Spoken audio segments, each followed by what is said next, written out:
Everyone's favorite communist in New York City has announced a new plan. They're going to be seizing property from landowners if they're not doing right by the tenants. They're going to transfer ownership to nonprofits, community trusts, or even the tenants themselves. Boy, where have I heard this one before? This is always going to be the excuse. So here's the issue. You implement policies that make it impossible to be a landlord in New York. Then when you don't do things you can't do because of the law and regulations, the government comes and seizes your property for not doing the thing that they told you couldn't do or they made economically impossible. So this is Mamdani's new plan. And boy, is everyone basically just saying, yeah, told you so. We're going to talk about that. But the bigger picture behind all of this is a big story that's been kicking off since throughout this weekend. Hasan Piker has been subpoenaed over his humanitarian aid trip to Cuba, along with around 39 other individuals. Oh boy, it's so good. Homeboy started singing like a canary in 2 seconds. He gets on his stream and he's like, this is really not about me. It's about Singham, who's been funding these leftist nonprofits and all of this stuff that they're doing that's pro-China. Bro, when they subpoena this guy, when they bring Hasan Piker to the interrogation room, he's going to be like, I love Trump. Just tell me whatever I need to say. You know, I'm actually MAGA. I swear to God. That dude is already singing to his audience about whose fault it really was that they went to an adversary of the United States to disparage the United States in a mission, an operation meant to hinder U.S. plans and operations in Cuba. And trust me, we'll go through all of it. I know the libs and the lefties are all like, no, Hasan was bringing humanitarian aid. No, he was talking about how he wanted to show how the U.S. was bad and what they were doing was bad. Okay? Now, they're not a formal enemy. They're an adversary. We haven't declared war on Cuba. So it's not an issue of treason in terms of codified U.S. law, but there's still a plethora of potential U.S. violations, of code violations. And it's not even about that. We're not even in that era anymore. I mean, we are in this deep, entrenched cultural civil war, whatever you want to call it. I'm going to tell you, I think Hasan Piker is going to just be like, you tell me what you want and I will give you everything. Because the question is going to be to this guy, hey, you want to be a millionaire living in Santa Monica or wherever he lives in this beautiful home with adoring fans who pay you? Or you want to get locked up? He's gonna sing. I mean, he already is. He's already going on his stream and basically just crying out, it wasn't me. Don't look at me. It's not my fault. So we'll talk about that, plus some other weird alien stories. We got alien stories. I know. There is big news tonight, but we don't know if we're going to get the results in tonight. It's Ken Paxton's primary against Cornyn, and we will see. The polls close at 9 p.m. Eastern. I don't know if we will have the hard results by the end of the show, but we will be tracking this, so stick around. Now, before we get into the news, my friends, we got a great sponsor for you. It is Backyard Butchers. The Secretary of Agriculture publicly warned that America's consolidated meat supply is a threat to the country itself. Think about that. Just 4 companies control the majority of America's beef supply, and the largest is foreign-owned. It's not a conspiracy theory. It's national food security. And here's what most people don't realize. A single pound of conventional grocery store ground beef can contain DNA from hundreds of different cattle. It's like they'll just throw 100 cows into one grinder, and then just, here you go. So what's the solution? As Americans, we got to return to tradition, where you know your rancher, know your land, and know where your meat is coming from. That's why you should check out Backyard Butchers. They are the real American tradition. Backyard Butchers offers premium American beef from real Texas ranchers, born, raised, and processed right here in the USA. 98% grass-fed, 2% grain-finished, 0 hormones, 0 antibiotics, 0 preservatives. Go to Backyard Butchers and use promo code POOL for up to 30% off, 2 free 10-ounce ribeyes plus free shipping. And this summer, Backyard Butchers is celebrating America's 250th anniversary with a free America 250 box when you purchase a steakhouse box, complete with burgers and hot dogs, built for your favorite family holiday party. It's going to be the 4th of July. You don't want to miss out. Go to backyardbutchers.com. Use promo code POOL for up to 30% off, 2 free 10-ounce ribeyes plus free shipping. Again, backyardbutchers.com. Use promo code POOL. Shout out. Thanks for sponsoring the show, guys. Don't forget to go to timcast.com. Click Join Us. Get in the Discord community. We got tens of thousands of people. No joke. Tens of thousands of people hanging out every single day. And they're working on projects. They're hosting their own shows. They are building community. It's not what you know. It's who you know. And if you join us, you won't just be sitting idly by. You will be getting actively involved to make the world better. Or maybe it's just for you. Maybe you want to start a project, make a comic book. Maybe you want to build a building. but you don't know where to start, or you only know one piece of the puzzle. Well, that's where community comes in. That's why I say it's not what you know, it's who you know. So get involved and you will find people and you guys will build awesome things. In fact, some people have even gotten married. Not a joke. No guarantees, but some people have gotten married in the Discord. Hey, check that out.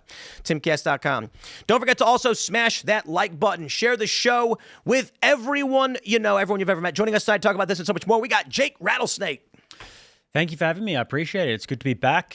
Jake Rattlesnake. I go by Rattlesnake TV on YouTube. Second channel is Jake Rattlesnake. I was also just mentioning that I've released a documentary on my website recently about the killing fields in Cambodia. I went and interviewed a few of the last remaining survivors. That's free on my website. Can't put it on YouTube. It's a little bit gory, unfortunately. Rattlesnaketv.com. You guys can check that out. Thank you for having me. Right on. There's another individual joining us, a lectern individual. Hey, what's going on, everyone? Glad to be back here. My name's Adam Johnson. You can find me on Twitter, Lectern Leader. I'm also running for Manatee County Commission, which is a very boring job, but one of the most vital jobs that manage your backyard. So you can help support my campaign at voteadamjohnson.com. Every $5 counts towards a lot in a local race. We could use your help. So if you feel like donating, have $5, voteadamjohnson.com. Right on. Raymond's hanging out. Hey, guys, what's going on? Tate? What is going on, Patriots? Happy to be here. Carter. What's up? Thank y'all for coming. Tim, glad you're back. Let's get into it. Let's go. Here's the story from the New York Post. Mamdani pledges aggressive crackdown on bad landlords, says New York City will work to transfer ownership to tenants. We've got this viral video here that condenses exactly what the man himself has said. I love it. Here you go. When necessary, we will take aggressive legal action to remove negligent owners and property managers. Can I just put on, I said remove owners? And for buildings that have suffered chronic neglect, we will work to transfer ownership to responsible stewards. Not new owners, but to stewards, which means they won't actually own the property. They will just be stewards of the property. Stewards that include community land trusts, nonprofits,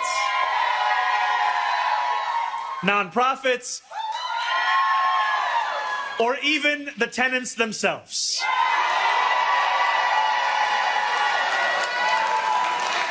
You know, I'm extremely jaded, especially this past week, just all of this stuff. The cycle continues. Here you have a man who's a communist. He hires communists. He is talking now about seizing the land, removing owners. What makes any of these people think they are capable and qualified to maintain a building? And here's what I love about how communists operate. They pass laws. Here's where it starts. They go, hey, you know, it's not really fair that your landlord is charging you when there's, say, like a problem in the building. So we're going to pass a law saying it's the landlord's responsibility for all problems in the building related to, you know, structure or financing. And in some jurisdictions, even water can't be on the tenant. It's got to be on the building. So then the landlords are like, okay, well, now we got to raise rent. Then these Democrats come in and go, actually, no, we're passing a law saying you can't raise the rent. And they go, okay, well, you've increased my costs and I have no ability to increase my revenue, so I can't do anything. In fact, in New York, what we have seen is empty apartment buildings and condos where the building owners say the cost of repairing the unit with the amount they can charge in rent doesn't normalize, so they cannot rent the unit. To put it simply, let's say it's $30,000 in repairs for a one-bedroom apartment, but they know they can only generate $15,000 in the year from that apartment, plus there will be wear and tear.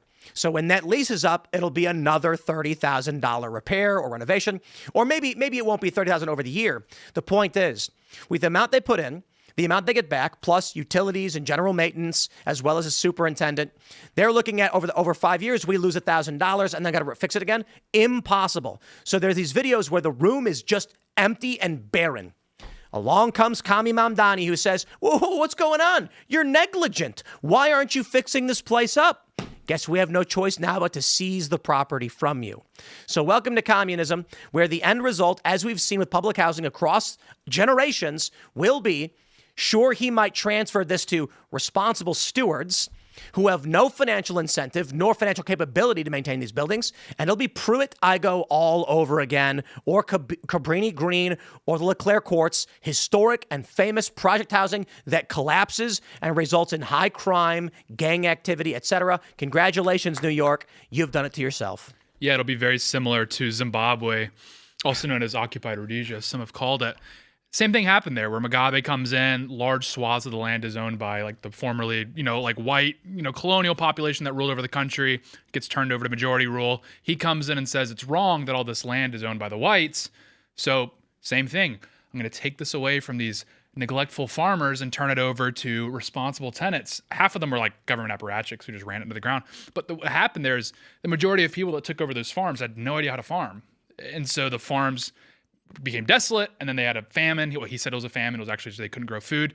And so that's the extreme example. In this situation, what you'll see is just these housing, these apartment buildings just completely collapse, fall apart because these people can't take care of it.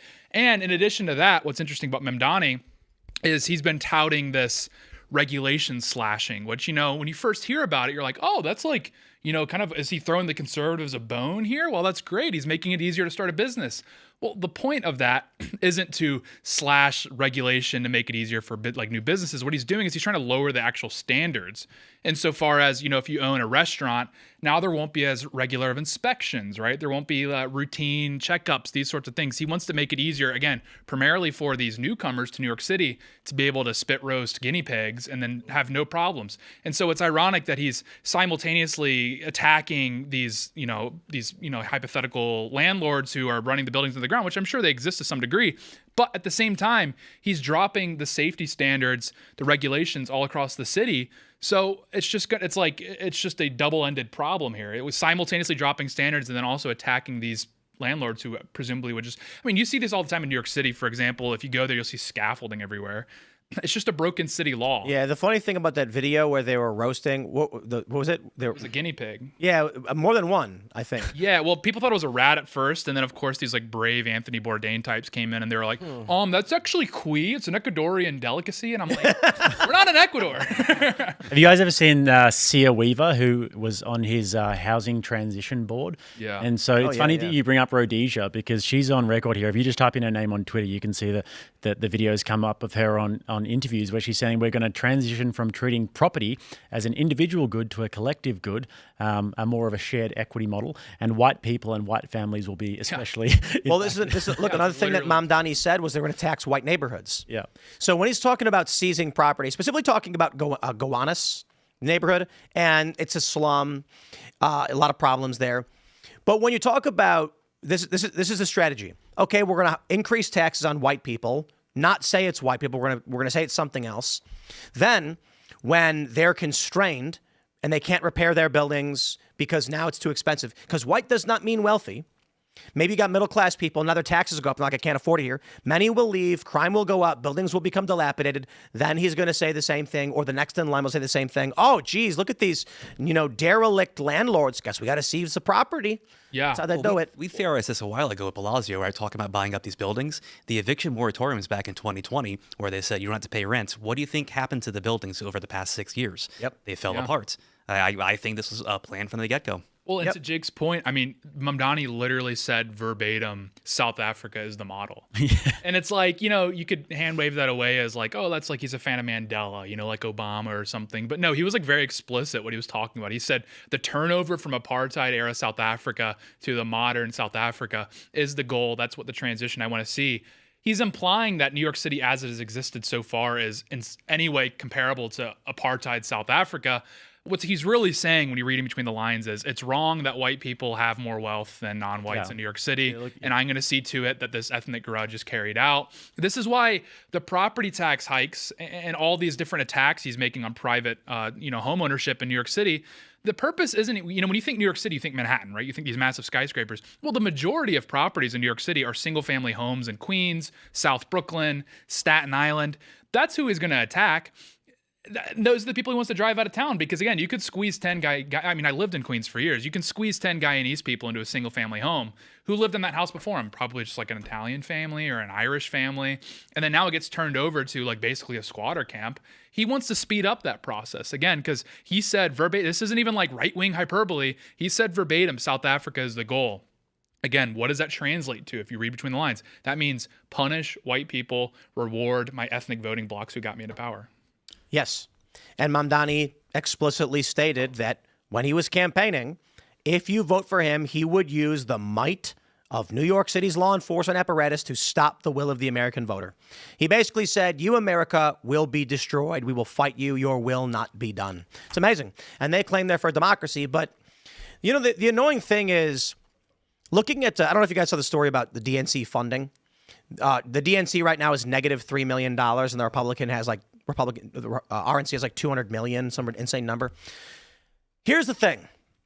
With this, we have another story we'll jump to in a second. Hassan Piker being subpoenaed and calling out this guy who lives in China who's funding all of these lefty organizations in the United States. The donations aren't going to the DNC anymore. They're going to militant leftist organizations. And so it looks like, I'm going to say this, I think Republicans are going to win in November. It's not a guarantee. I'm not saying it's 100%. I'm saying right now it leans in their favor, and I think that is the more likely outcome. Republicans will keep winning institutional power. Leftists and Democrats will keep funding far left insurgency and extremism. That's what I see happening with all of this. Actually, let's jump to this story. We've got this from foxnews.com. Hassan Piker names pro-CCP tycoon Singham as financier of political movements despite nonprofit veneer. Piker calls Singham funding vehicle for political movements during 6-hour live stream titled Feds Are After Me. Hassan Piker couldn't even make it a day until he started singing like a canary. Please, please leave me alone. He's like on camera going like, is this good for you? I don't understand why I would do this. Is it who's it good for that I go to prison? I guess the people who are not communist. So in this live stream, he says it's not me. They're going after Singham. He's the guy who financed all of this. Basically, Hassan Piker is being subpoenaed along with around 39 other individuals for going to Cuba in presumption of some violations of U.S. sanction or some laws. Or FARA. Or FARA, for agent registration. And so the man may be in trouble. But more importantly, he may actually be right, and the subpoenas are to track the funding for these operations. So Hassan's in trouble, freaking out, and now he's basically just blaming Singham. What's interesting is recently Fox News published this expose showing this guy Singham, who, according to Hassan Piker, now lives in China, is American, and is funding a bunch of far-left, pro-China nonprofits. I would say it's particularly interesting nonetheless, but the DNC is broke. The Democrats aren't raising money. Republicans are raising money. I think if we've seen anything over the past several years, it's quite simple. Democrats are the party of insurgent violence, terrorism, the George Floyd riots, etc. I published on my, actually, you know what? I'll pull this up and show you guys on my X that I've pinned the data over what the left and the right is all about here in the United States. Take a look at this. Politically motivated violence. When you track left and right based on mainstream political manifesto, that is, the Democrats publish their agenda, the Republicans publish their agenda. How many incidents have there been of violence in the past 10 years based around or on those manifestos? For the Democrats, left aligned, you have 460 plus, and for the right, you have 1. And that was January 6th. That's it. What happened on January 6th? You know, some say an insurrection. But I would actually say, yeah, you had a riot. You had a lot of problems. It was not good. But when you look at the left, you have the Tesla, you have ICE facility shootings, you have riots, you've got vehicle rammings, you've got ambush assaults on law enforcement. When you look at what the left has been financing, it is not Democrat politicians. It is violence. And when you look at what Republicans do, they don't protest, they don't riot. They wave little American flags and complain on the internet. So what we're seeing now, I think, is completely obvious. Hassan Piker is right. The left is not the left is funding these nonprofit groups to engage in direct action, violence or otherwise, against the U.S. government and the citizens of the United States, and the right is funding politicians to win elections. That's what we're seeing right now with this Hassan stuff. I'm curious what you guys think. You think he's going to get locked up? Well, first of all, I mean, Che Guevara went to the Congo and went to Bolivia. And at least you can kind of respect the hustle a little bit. And then when he gets caught, he says, well, you can kill the man, you can't kill the movement and everything. He gets killed by the Bolivians. Hassan Baga gets one little subpoena and he's already singing. He's already abandoned the ship. So, I mean, first of all, Hassan's not a real communist, clearly. But yeah, I mean, what you're looking at here is they're trying to subpoena him to get documents related to financing and all this sort of thing, because he is a part of the Nuestra America convoy, which was about 650 delegates from 33 countries, organized by an organization called Code Pink. Jodie Evans is one of the founders of Code Pink, and that's Neville Singham's wife. So there was another person, Medea Benjamin, was on the trip with Hassan Piker, and that's another co-founder of Code Pink there. So, I mean, whether he's a useful idiot, he has no idea what he's a part of. He's a part of a massive foreign subversive campaign. And I mean, I've got all of the notes here if we want to go into them at some point, but there's hundreds of millions poured into these left-wing communist, like overtly, explicitly communist organizations. The problem that I see with this country right now is, you know, I'll put it like this, it's very fascinating. Trump crushes USAID, and look what happens. I think a lot of the machinations of big tech and media manipulation were funded through USAID circuitously and surreptitiously. So the government pumps money into these nonprofits or into the USAID, which funds various special interests around the world, which then make donations or hire lawyers who then make donations, get Democrats elected. They put pressure on big tech, and you get a narrative machine that maintains a narrative. And it was pro-uniparty establishment narrative. Trump crushes that. Now what I think we are seeing right now is massive foreign influence among the American people across the board. I'm not naming any single country. I think it's a ton of different countries. And there's no safeguards. Nothing stopping any country, you name it, Pakistan, right, from dumping tons of money onto various social media platforms to promote certain ideas. I don't think the Trump administration is prepared nor doing anything about it. We see some conversations that people inside the Trump administration have had about the rise of I don't want to say anti-Trump sentiment, but very, very critical of Trump, funding sources or otherwise that are lining people up, prominent Americans, against Trump who used to be for Trump. And again, I'm talking about a single issue. Calm down, guys. I think we're looking at massive foreign campaigns. One example, again, because I know everyone's going to scream Israel, is I'm actually talking about a variety of things. Kevin O'Leary pointed out that there's an influence from China trying to stop U.S. from constructing data centers. I will stress outright, there's legitimate people and concerns in this country. We don't want data centers. However, Kevin O'Leary is building a data center in the middle of nowhere. And there's been a massive wave of commentary about how this 40,000 acre property that will house many data centers is actually a 40,000 acre data center itself. And it's going to put off more heat than multiple nuclear bombs like every week or something.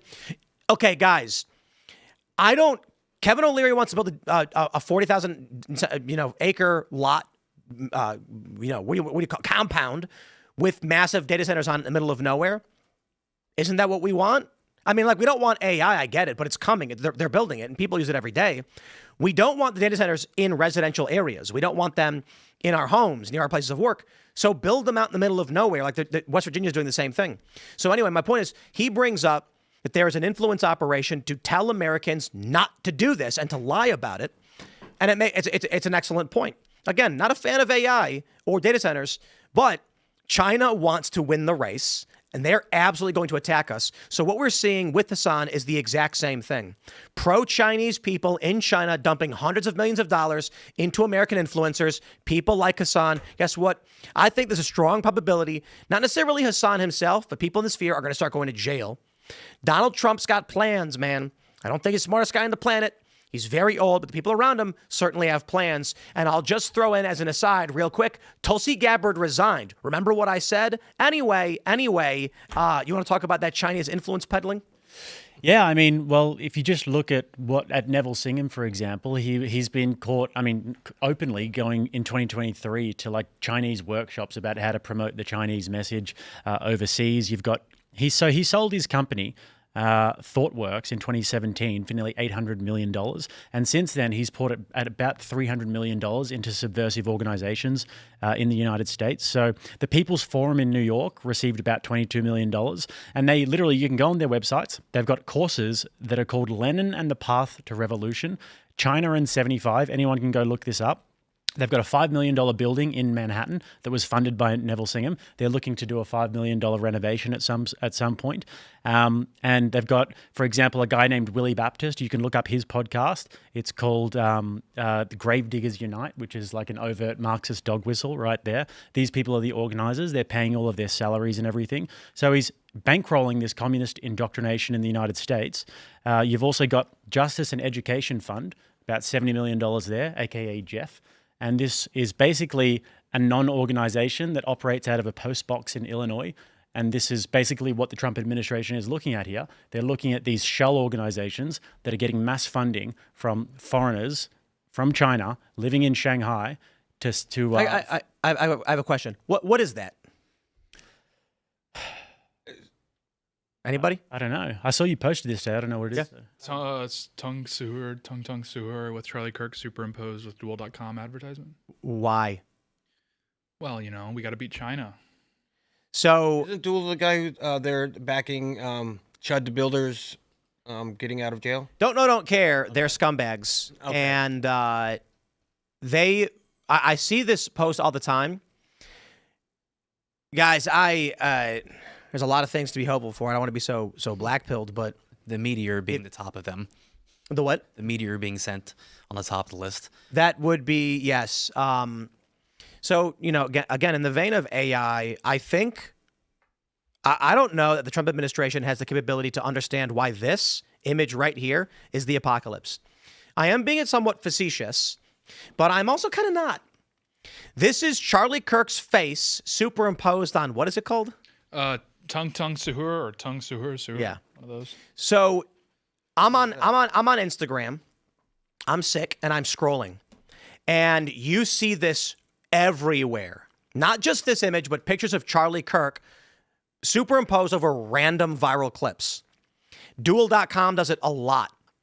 Why is Charlie Kirk's face being used to advertise gambling on random clips of like police body cam footage? This is the complete algorithmic degradation. So, let me put it like this. Y'all know about ElsaGate? Are you familiar with ElsaGate? No. So back in 2018 or whatever, maybe it was 2017, I had covered a series of stories. ElsaGate was, these videos started popping up all over YouTube where Elsa, the Joker, and Spider-Man, people in costumes, would run around and there was no speaking. It was just noise. It was like music and it was slapstick comedy. This devolved into children's content where Peppa Pig would be murdered or eat out of a toilet. Yep. Just really degrading, psychotic, algorithmic nonsense to attack it was attacking the algorithm to maximize viewership. That's why they're doing this. The problem now is the kids that grew up on the ElsaGate stuff, who are now, teenage to early 20 Gen Z or Gen Alpha, young, older Gen Alpha or younger Gen Z, they're getting this psychotic nonsense. This is what is spam blasting us on social media all day, every day. So we are going to have a generation of retards. I saw a post on the AI race and why China is doing, I don't know if China is doing this, but things like this. China's algorithm is built on education, science, astronaut, space faring and things like that. And their AI is built on industry. So China is pushing all of their AI towards automation and mechanization. The U.S. is pushing all of its AI towards entertainment and military, something that is only half useful. Military is useful in winning fights, but culturally, you are going to have a bunch of retards based on this. Yep. I think China is intentionally funding things like that because they want our younger generation to be retarded, and it's going to work. I'm sorry, I believe it has worked. Go talk to any Gen Zer. You can literally see this. I was listening to a live stream from a guy named Ubi Petrus. He's an Orthodox guy, and he was talking about the problem with dating in the church and why young people aren't pair bonding. And there's a lot of red pill talks about this, and they make some good points. But at the end of the day, if you don't know how to hold a conversation, if you're too retarded, and if you're too TikTok brain to actually like be able to engage with the opposite sex, you're never going to be able to find yourself a partner. So it's like, anytime you go around, the service industry, people are, taking your order somewhere. These Gen Zers, they're essentially just like they can't function in society. Yeah, parents should be having conversations with their kids. I mean, they really should be more involved with their kids. They should have long, thoughtful conversations. They should talk about the world. I've got a bunch of my own, and like we talk about everything. If they have questions, it turns into an hour-long conversation because that's what you're supposed to do with your kids. These Gen Alphas, these Gen Zers. I mean, I just think just absent parents. I mean, that's a great idea and a great thought, but we know people are just going to work and sending their kids to public schools and letting public schools teach their kids. And China's been coming after us for years and years. Commies have for years and years, and it's just it's a thing that's been happening for 20 years, 50 years, for a decade. That's why we tried to outlaw communism back in the day, which failed terribly. Florida is doing some different things. We have a right to choose schools. So if you want to take your kids out of school, put up a charter school, homeschool them, you get vouchers. And we're seeing actually public schools shut down at a pretty quick rate in Florida right now, which is, I think, a win. Yeah, I think the one white pill in all of this, to maybe add some potential optimism, as I've noticed with like a lot of Zoomers now that they're having kids, is they're pretty much universally, every single one of them will say, there's no chance I'm going to give my kid an iPad. So I think that is the one. You see with these new technological developments throughout civilization that it does take a few generations for them to properly adjust to the new technology for it to be churned, right? It needs to experience generational churn.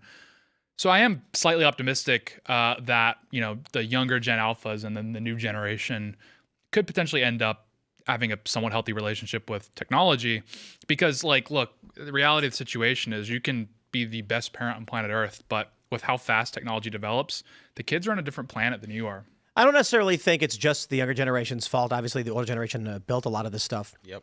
But I think, I was driving to get food with the family today, and I saw a school bus, and I saw, 12 and 13-year-olds getting off the bus and then running off, and I was like, that, going back 100 years, begins the whole problem.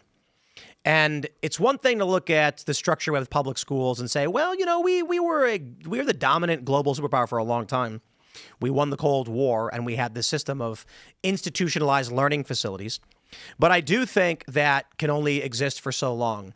You combine that system, and I'll explain why it's bad in a second, but you combine that system with the technology we see now, and I'm not so convinced this country will be anything other than serfs to Chinese elites.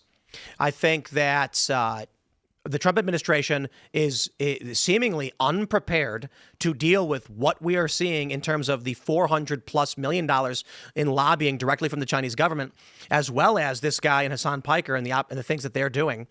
But there's also the surreptitious social media manipulation. So just my point about the institutionalized learning facilities is that children used to learn from their parents, and children imitate their parents. We then had children learn from each other. We took kids from their parents, put them on a school bus, sent them to school, put a teacher in front of the classroom, but the teacher was not in control of that experience.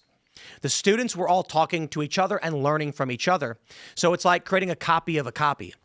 Instead of the parent and the children talking and the kid learning how to be an adult because they're surrounded by adults, you have children surrounded by children imitating other children.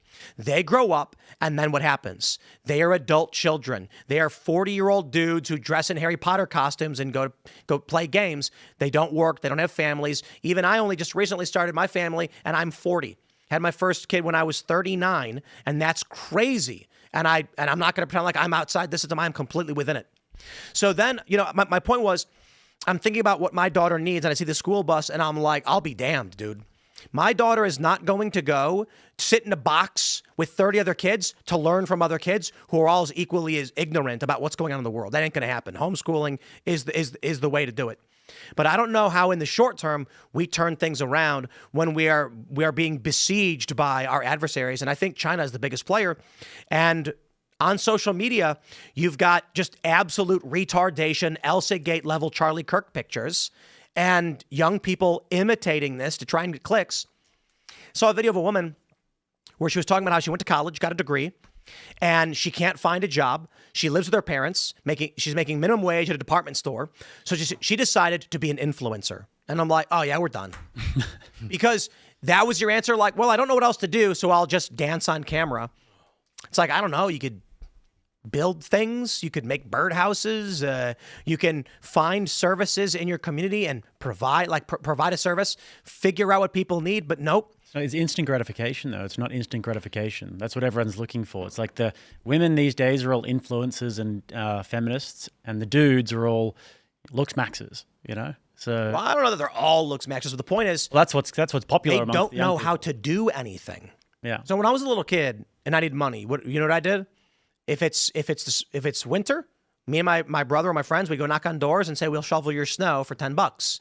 And when you learn how to negotiate, and then guy would be like, I give you $5. I'd be like, I ain't doing it for $5. And they'd laugh and be like, well, I'm not going to give you $10. And I said, sir, it's been a pleasure. And then I leave. And I learned how to do these things as a little kid. Rake leaves in the fall, because we've got, in Chicago, we have that. Mowing lawns in the spring and summer. We walk around with the lawnmower. We say, I will mow your lawn. Kids don't do this stuff these days. They don't got paper routes anymore. I mean, I get it. It's technology and stuff. My oldest has been repairing PlayStations and Segas and computers since he was 14 for the flea market. So it's the environment they grew up in. And then selling them? Mm-hmm. Yeah, but is he selling them to, like, millennials? No, he sells them back to the guy at the flea market. So he gets a bunch of broken devices in. Okay. He goes through, takes them apart, resolders things, cleans them out, sells them back. But are young people buying these consoles? I don't know. I don't go to that. I don't think so. I think young people are largely on social media. And like you mentioned with the looks maxer stuff, people make fun of clavicular all day. Obviously, it's all one big show. It's not real, right? He's faking most of the stuff, I would imagine. But it's about getting influence and getting attention. When someone says, I don't know how to make money, so they decide they want to be a social media influencer, I'm just like, okay, we're cooked. And let me make one more point, because I know I'm ranting, but there's a video. I made this point a couple weeks ago. There's a video where it's a man and a woman standing in front of a bunch of oranges. And the woman has a bag with some oranges in it. And she grabs an orange and she looks at it, and she puts it in the bag. The man then grabs an orange and shows it to her. She looks at it and throws it away. When she turns to grab another orange, he reaches into the bag of the oranges she chose, pulls it out, and when she looks back, he hands it to her. She then checks it and throws it away. Every time she puts an orange in, he grabs it back out when she's not looking, and she keeps rejecting the orange. Ha, ha, ha, ha, ha. She's just rejecting it because he chose it. I have seen this video 5,000 times by 1,000, 2,500 different people, all doing the exact same thing over and over again, like retards marching off a cliff. And that's not the only video. It's just one example. And I'm sitting here being like, no one knows how to do work. No one knows how to start a business. So what we get, and I know people responded saying, Tim, that's just your algorithm.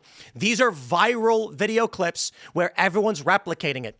I'm seeing all of the replications where the average person only sees it the one time. They see one couple do it and they go, that was a funny joke. They're not seeing the replication after replication of the exact same thing.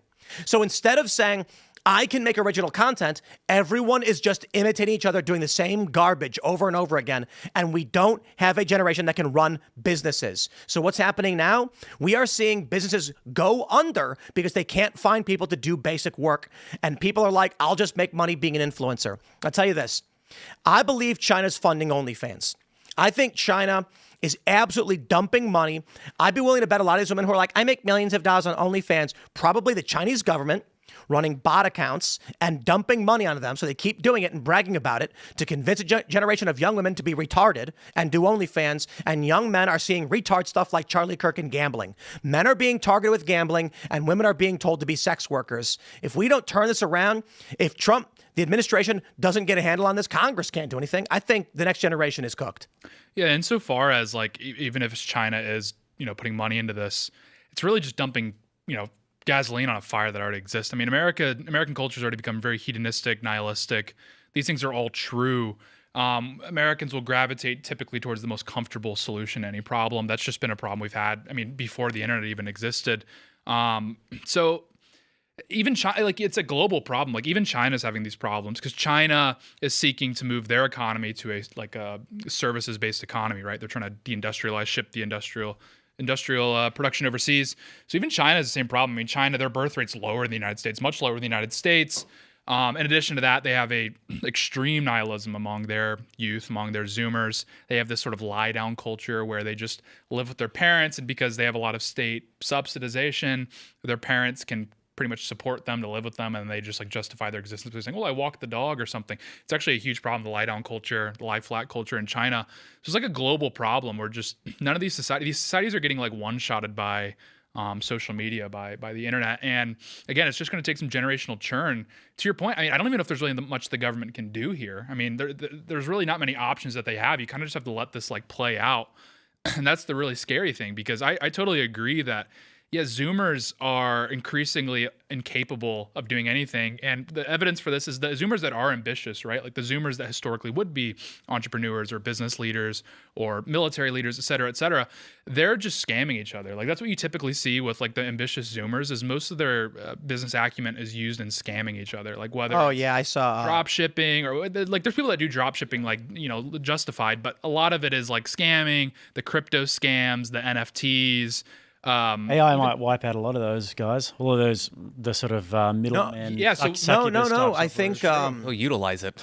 no. I think I saw the social media thing where a guy was like, how to do sales, and it was just ridiculously. It was like really bad advice, because it's like you're saying, it's just Courses are dying. Like what you're saying, people who are doing these online courses and these informational products. Like I can go on Claude if I want to and just be like, all right, I want you to be the biggest expert in the world about selling courses. Yep. Tell me exactly how to do it. So these products are completely dying. Yeah, AI is like. But I think it. I understand what you're saying.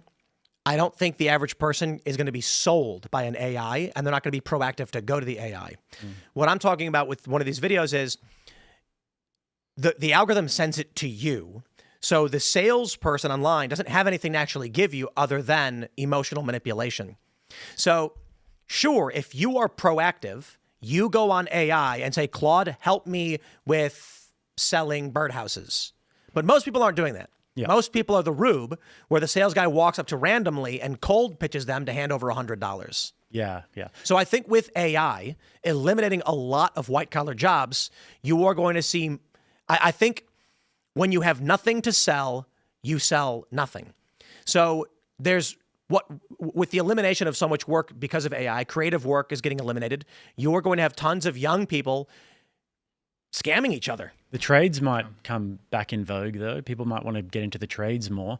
Unless we get weird Tesla robots and Yeah. But I don't think trades they can't really build a house, though, can they? The trades are 3D opening printed up. houses. And the trades are opening up again because like we are seeing deportations, and like as that increases, there will be more demand for, you know, laborers, for tradesmen, and that will increase the wages and make it a bit more enticing, because there's kind of this like advice online where like just go into the trades, and it's like the guys that are making a lot of money in the trades own their own business, but a lot of like your standard tradesmen, they're making a very average salary, and that's just true. Like again, you're just arguing with data if you oppose this. And so like again, a lot of guys get into the trades. I know them personally, and then they don't instantly own the business, and they're like, well, what's the point of doing this? But again, if you shrink the labor pool, then it should, in theory, increase the wages, and then you might see more people push into the trades. I think the one thing that has to happen is the economic normalization of social media. So right now, you know, there's big news when Daily Wire, the CEO resigned recently. I think you guys probably saw this. Now, we saw Jeremy Boring sit down over a year ago, but now their CEO has quit, and they have a new CEO coming in. Then today, some people announced there were more layoffs that had happened there. I think the Daily Wire, you know, during the post-COVID era, everybody was making a ton of money. Mm-hmm. They made hundreds of millions of dollars and then dumped it all in like movies and, you know, they rode Dragon the Cycle was like tens of millions of dollars. Yeah. And now that that's come to a close and the cultural civil war is abated mostly, and we're in this downturn in the political cycle, which is coming back soon, obviously with the primaries kicking off tonight. Primaries we've experienced. Yeah. Once we get into the midterms, it's really going to kick off with primary season starting. But right now, Daily Wire is like, the money's not coming in the way it used to. We got to get rid of these excesses that we've dealt with for a long time. But another big factor in why the Daily Wire is doing layoffs, again, I think the principal reason, 99%, is that they were like, we got infinite money, hire everybody. And now it's like, okay, well, we don't have infinite money anymore, so let's go back to, you know, normalizing. The other issue is the massive expansion of content creators. Gen Z growing up on content, now entering the workforce more and more every day, and also older Gen Alpha. You are starting to see a bunch of people that were raised on social media. That's the only thing they know. So they're starting to be influencers. And old people are dying. So viewership is declining, especially with, cable networks. We are going to be stuck here until people stop making money on social media, or at least until it becomes a minimum wage job, which we're close to, in my opinion. The average OnlyFans hooker, I think does $100 a month or something. So they're trying it and they're failing, and that's what needs to happen. Because you got somebody who works a trade, and maybe he starts off and he's getting $20 an hour.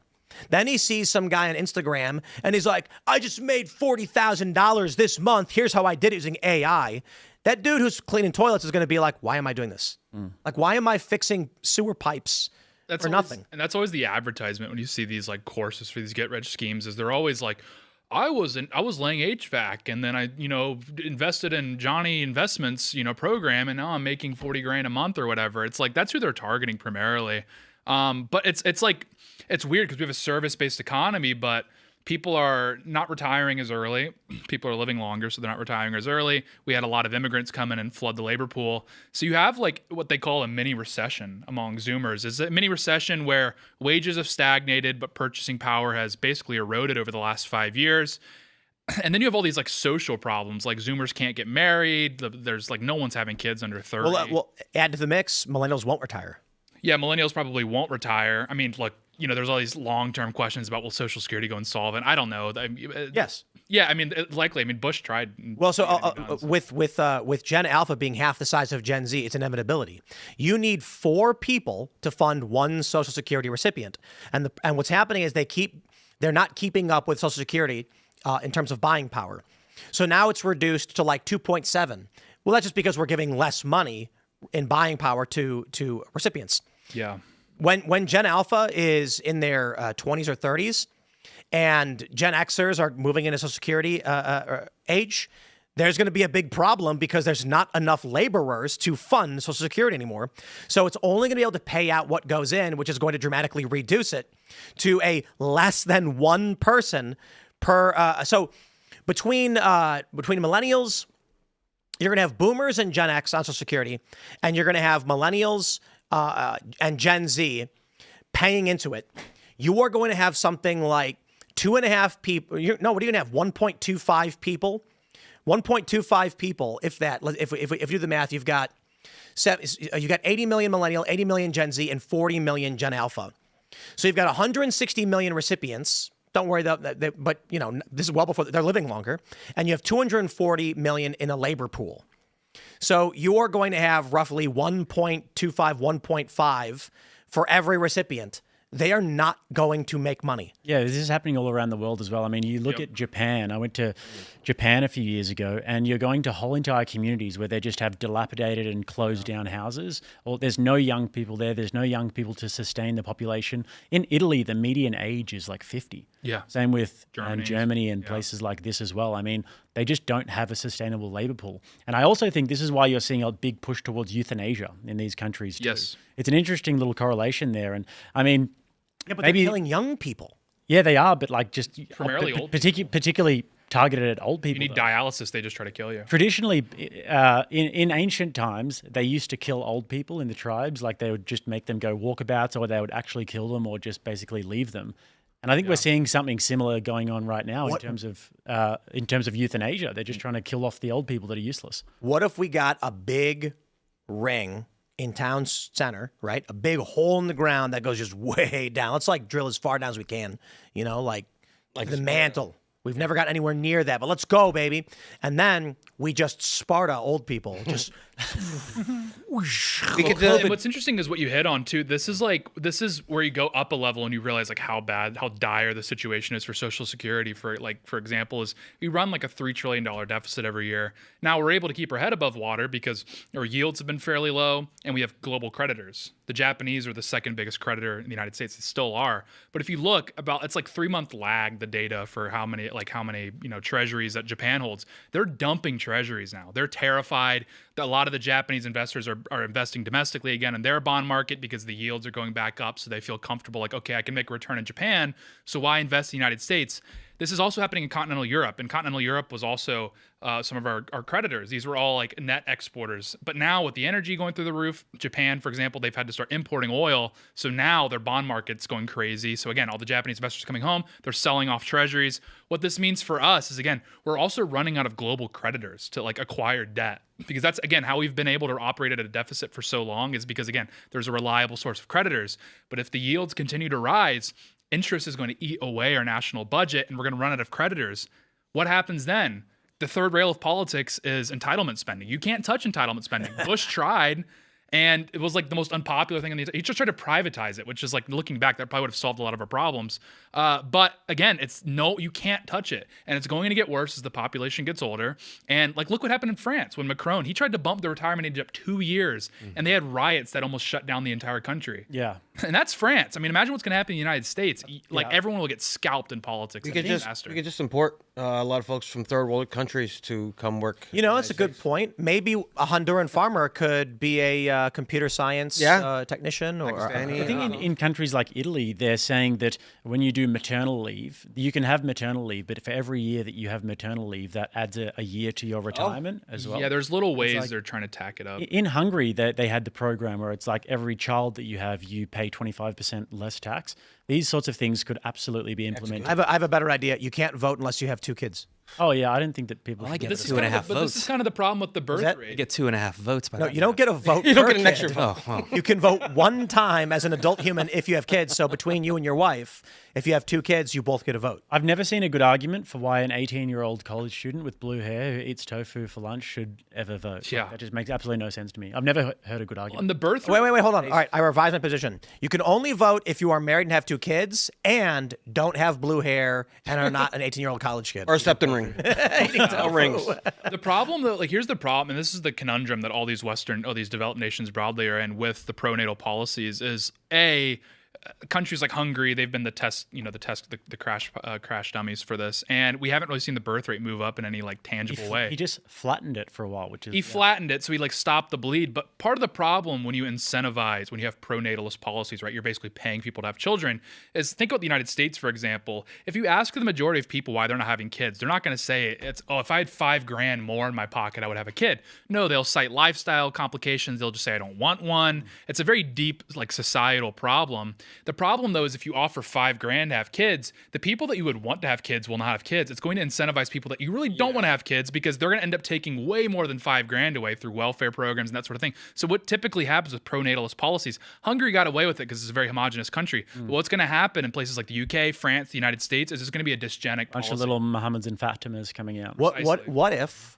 whenever someone is born, we put a light in their hand that as they get close to the age of 30, it starts turning red, and then right before 30, it starts flashing, and then if they turn 30, then we gotta chuck them into the Sparta hole unless they have 2 kids. So you get a countdown. You got to let you know. So it's we call it Logan's natalist run. It's just That was like a tough. movie. It's like, how do you move? Logan's Run.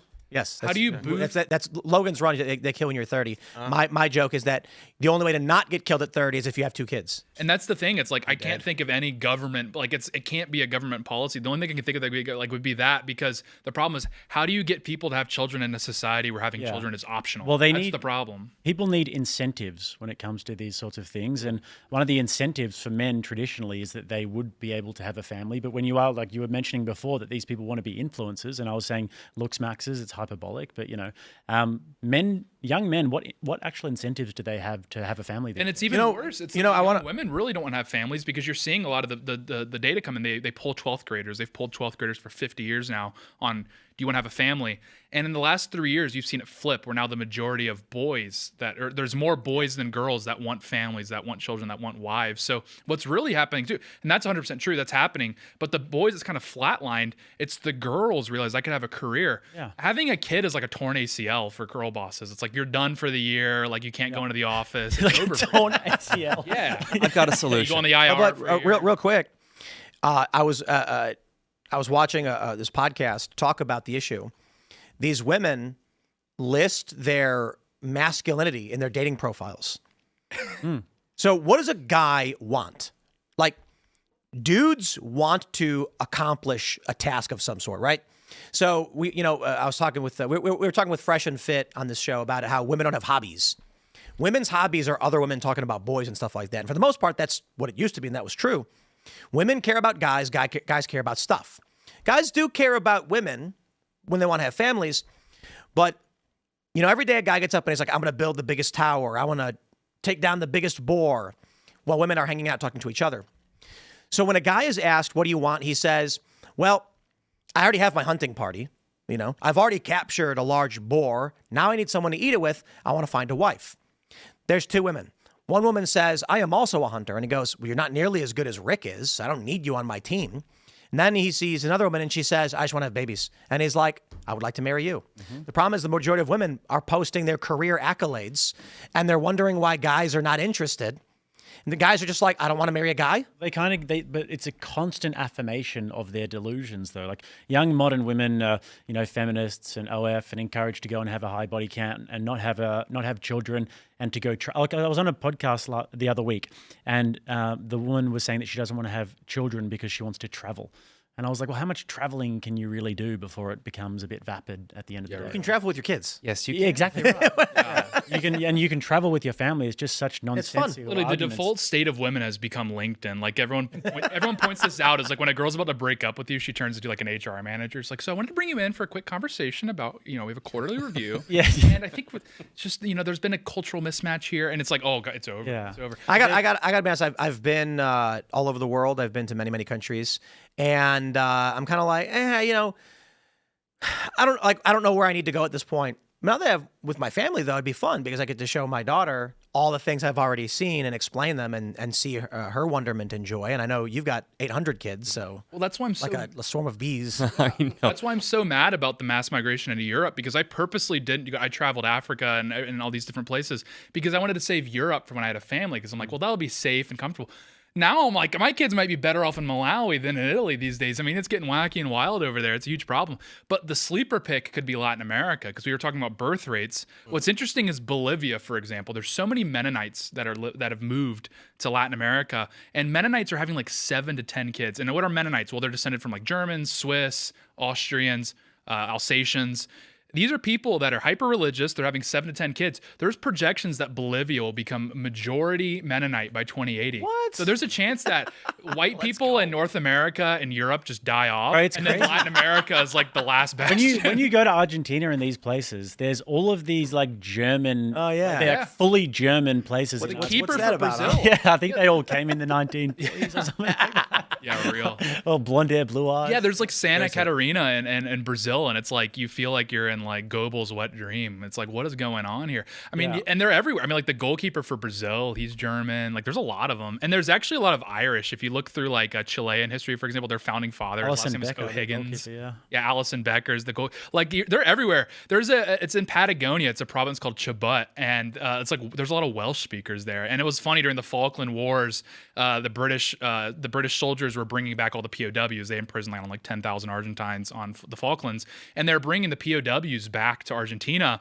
And one soldier remarked, he was from Wales, and he remarked that he was like trying to talk to all these POWs and they couldn't understand him. And then one guy started back talking in Welsh. So it's like Latin America does have these like really weird like enclaves of like old European settlements. But yeah, to your point, I mean, Uruguay is more white than the United States or the United Kingdom. Like it's the crazy. politics over there are really funny because the Argentinians sort of see themselves as European because they got a lot of French, Italian, German influence and everything.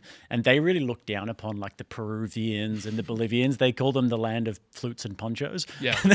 And even the Venezuelans before, obviously, Chavez and Maduro Yeah. it's like a very sophisticated It society. was Italian as well. And they really look down upon the other Latin Americans. I mean, Bro, yeah, there's 16 million people in the Buenos Aires metro. yeah.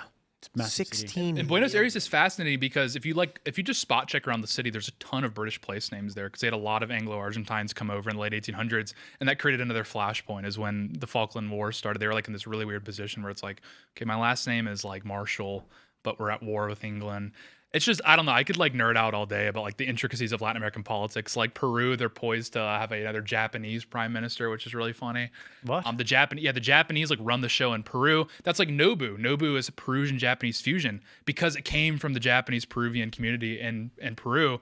Same thing in Bolivia. The Croatians actually like dominate politics there. There's like a Croatian minority, but they have a lot of the wealth, and they're like the king. Sorry, in Paraguay.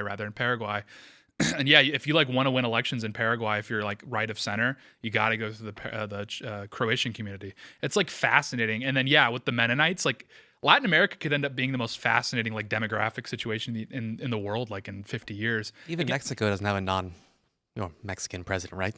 There's a new one. Yeah, there? she's Jewish. Yeah. There's like 40 Mennonites in Paraguay. There's 3,000. I'm sorry. Yeah, they're everywhere. And then again, and they double. They double every 10 years. Same with the Amish. Only like 10,000 Amish came here, and now there's almost 1 million. Like they just breed like rabbits. Well, they gotta pick it up a notch, man. Well, yeah, we're gonna see Got to do the heavy lifting. We're gonna see the emergence of like sectarian politics again, because if you're running in Pennsylvania by like 2060, it's gonna be like 10% Amish. So again, these candidates running in Pennsylvania are gonna make these overtures towards the Amish community. You already see it in New York with the Hasidics, where like a lot of these guys, if they want to play ball, they got to play ball with the Hasidics. In New Jersey, they're really politically active, and they like completely derail candidates all the time because they literally vote as a block. Just 99% of them will vote for the Democrat or the Republican, just depending on like who pissed them off. Yeah, I mean, Ohio has a very large population of Amish as well. Yeah. Shocked. in terms of like what to do like moving forward though, because of the conversation that we were having before, how about this? We were talking about hypotheticals. A mass government propaganda campaign aimed toward family. Just billboards of mothers with their 5 children and the cows and stuff like that. Social media instead of girl boss stuff, pumping money into like campaigns, promoting traditionalism. Ken Paxton has won. Breaking right now. Breaking. We got this in the New York Times. Breaking news. Ken Paxton has won the Republican primary runoff called by the AP. Let's go. It is happening. This literally just popped up right at this moment for those watching live. Yep. I'm glad to see it. Paxton has been amazing. He's done a tremendous job in Texas as AG, and I'm glad to see him win here. He had Trump's endorsement. This is fantastic news. You know, I want to say this. I think the Trump administration has done moderately well. There's been some stuff we're not happy with. Gas prices are really, really bad right now. These things are true. But it is fascinating to me to see the social media manipulation anti-Trump right now. We had a tremendous victory in 24. We need Trump to win. USAID is crushed. There's a lot of work that's got to get done. And we don't want to see Democrats win. Yet for some reason, there's this massive push for people to attack the Trump administration and try and stop him. That's crazy to me. This is good news. I hope we get better news coming up in November, but breaking right now. Let's go. Yeah, the Indian Century is canceled. I know John Cornyn announced that it was going to be the Indian Century, but what? He put that on Twitter. He said that this next century will be Indian. And Ken Paxton's coming in and canceled that. Sorry, Indian Century's over. It's going to be the cowboy Texan. A lot of these influencers, there's also a slow time on social media. We're still a little out from midterms. A lot of them are, they built their entire revenue stream based off tweeting online, saying things. Yeah. And when the cash runs dry, they take cash from other places. I think there are some influencers that are, upset with Trump and a handful of things he's done. But I do think a lot of them are just taking money to say things that are getting paid to say. And look at Animal Farm. And they're participating in the incentive structure that's been set up for 10 years. For 10 years, you've been guaranteed success if you participate in the attack vector on President Trump. So it's not look, you can dislike Trump or you can have criticisms, but to pretend like you're brave for attacking Trump, it's like the safest opinion you can have in American politics. So the country hates him. We were just talking about, family and, how we turn this country around, because generational issue is going to be massive. When I was talking about Trump, earlier in the show, I said the Trump administration isn't solving the problem of what we're seeing in terms of manipulation from Chinese influence, Iran, Russia, or whatever country it may be, Israel, for sure. A bunch of different foreign influence that they want to play a role in manipulating U.S. politics. I say that Trump isn't doing enough to push back on the AI algorithmic manipulation and things like this. You mentioned, Jake, some kind of government campaign to push natalism, tell people to have kids and things like this. The one thing I can say is not that it's necessarily the right thing to do, but the question of what could the Trump administration even do to stop this manipulation. You take a look at what Joe Biden tried doing to stop the organic rise of populism. Having the national security apparatus reach out to big tech and say, we will kill you unless you delete people who oppose us. See, the issue is that Trump isn't doing anything like that. So I'm not saying he should. I'm saying The uniparty establishment was willing to slit your throat in your sleep if it was going to give them power, and Trump isn't. Now, I don't know how you defeat adversaries around the world pumping money and manipulation into our algorithms and social media, convincing young people not to have families, convincing women not to have babies, men to be, shut-ins or whatever. How do we survive that? I don't know, unless you get brutal. You have to meet fire with fire here. I mean, when you're looking at all of this funding coming in from Singham, for example, whether Hassan Piker knows it or not, he's a pawn or a useful idiot in this. And if they can convince young people to be communists, and if they can convince young women that going out and being a girl boss and not having a family and going and traveling and that you're going to be hot until you're 65 and you'll age like a fine wine and that if you are at home with your loving family, that's oppressive, if they can convince them of that shit, I'm sure, and through like underground networks as well, I'm sure that with a little bit of a push in the other direction, we can bring it back around. And a lot of people are really black-pilled about this, but ultimately young women are going to go with the pretty popular girls. Who are the pretty popular girls? That's what we need to... Here's the thing, though. The Instagram and TikTok algorithm create a fake sense of popularity. So these young women, which are more... We see this in the data. Young women are more likely to become depressed when they're not getting enough engagement on social media relative to boys. Young men and boys are more interested in their own personal accomplishments. They want to, break a record. They want to ride their bike the fastest. They want to score the game-winning touchdown. Women are looking for social acceptance, so they become depressed if they don't get enough likes when they post a photo. The algorithm is telling women to be girl bosses and not to have families. And so long as that does not change, you are going to have women going up to guys and being like, I'm a girl boss CEO, and the guy's going to be like, okay, I guess. But either way, that friction will exist. Women, look, how about this? Lip fillers. No. A question, honest question. We're gonna go to the room. I'm gonna ask you a question. Adam, do you think lip fillers are attractive? No. Jake? No. Definitely not. Carter? No. Tate? No. Would you go so far as say that they disgust you? Yes. Jake? I wouldn't say they disgust me, but I'd say that they're unattractive and they ruin the contouring of a woman's face. All right. Especially the disgust, top, yes or no? The top list, yes. Yes? Carter, disgust? Pretty much, yeah. Yeah, Tate, disgust. Okay, I am absolutely disgusted by it. Why are women doing it? Buccal fat removal. Do you find it attractive? I don't know what that is. It's when they took the fat out of the cheeks, so their cheeks are. No. They're really daunting and gaunty. Hey, What about you? I want a full-figured woman with a full face, So buccal fat removal attractive or no? No. I bet. Have you seen this? No, Carter, no. No, man. Tate, no. Makeup. Disgusted by it? Yeah. You should see the jawline that they're doing. But Now they're making their jawlines they're like they're hammerhead making them sharks. like the Chad meme. You know the Chad meme. Yeah, it's this huge problem, and like literally, not all, but a lot of the conservative movement upholds feminism, but they like code it in conservative language so it like passes the sniff test. Like you have Nancy Mace getting up like on a regular basis, and she was saying the other day, I saw it on TV. She was like, "The Republican Party is the party for women," and you're like, okay. And then of course she's got like, you hear that and you're like, that's overt feminist language. And then she like codes it in like a right wing. She has the little right wing spin. She goes, because like trans men aren't women or what. And you're like, what? Like, what are you talking about? But of course she like throws it in there so it passes the sniff test. But like, if you keep upholding that structure, you're never going to actually entice women to want to be mothers because you're just like upholding like the feminist hierarchy, but you're just like repackaging it. Dave Ramsey does the same thing all the time. Here's a really good example. This is from Josie, the redheaded libertarian. Men will more often choose the carefree, natural look on the left. The look on the right women do for other women. Exactly. 100%. Correct. So this is the same woman. Wow. On the left, she is wearing makeup. She has, done her eyebrows and is looking nice. On the right, she is trying to imitate a trans woman or a drag queen to other women. I'm not joking, nor trying to be derisive. This look is drag. Yes. This is like the fake women dancing on stage. Men do not like it. Now, to be honest, most guys are probably going to take what they can get. So I'm sure, even if she looked at them on the right, she'd have no problem going to a club and finding some guy to wham, bam, thank you, ma'am. But this is a problem in creating families. It is a problem that Instagram and TikTok, largely, but all social media, is telling women to do this to themselves. Now, don't get me wrong, she largely just did goofy, disgusting makeup, and that's okay. But take a look at Erin Moriarty from The Boys. Yeah. Did you guys watch The Boys? No. Yo, she can barely speak. She can barely talk. I don't know whatever she did to her lip, but she's talking like that. Like, I'm watching the show, and I'm like, she can't even move her upper lip anymore. Leah Remini as well. What did she do? She did the same thing, the lip thing, and then like she was on a show. She popped back up on a show, and she was like, "All right, I'm talking like this because my upper lip." Whoa. Yeah, I know, it's crazy. What's wrong with you? I had a few foids actually. A few foids have given the game away on what's happening here. It's because with Zoomer women specifically, they grew up watching James Charles, and they were getting their makeup direction from James Charles. Drag queens. He's a man, so he has to like feminize his face. In order for a man to feminize his face, he's got to use like excessive makeup. And the foids grew up. The Zoomer foids are not okay. They grew up watching James Charles. That is their foundation of their makeup knowledge as a man, and that's why you're seeing. We should make. See, we've been trying to find someone who can do short film production, because I want to make one where it's like the woman on the right is like running around, you know, she's like walking, like kind of looking a bit ravenous in, you know, downtown Miami. And then like a normal woman's going for a run.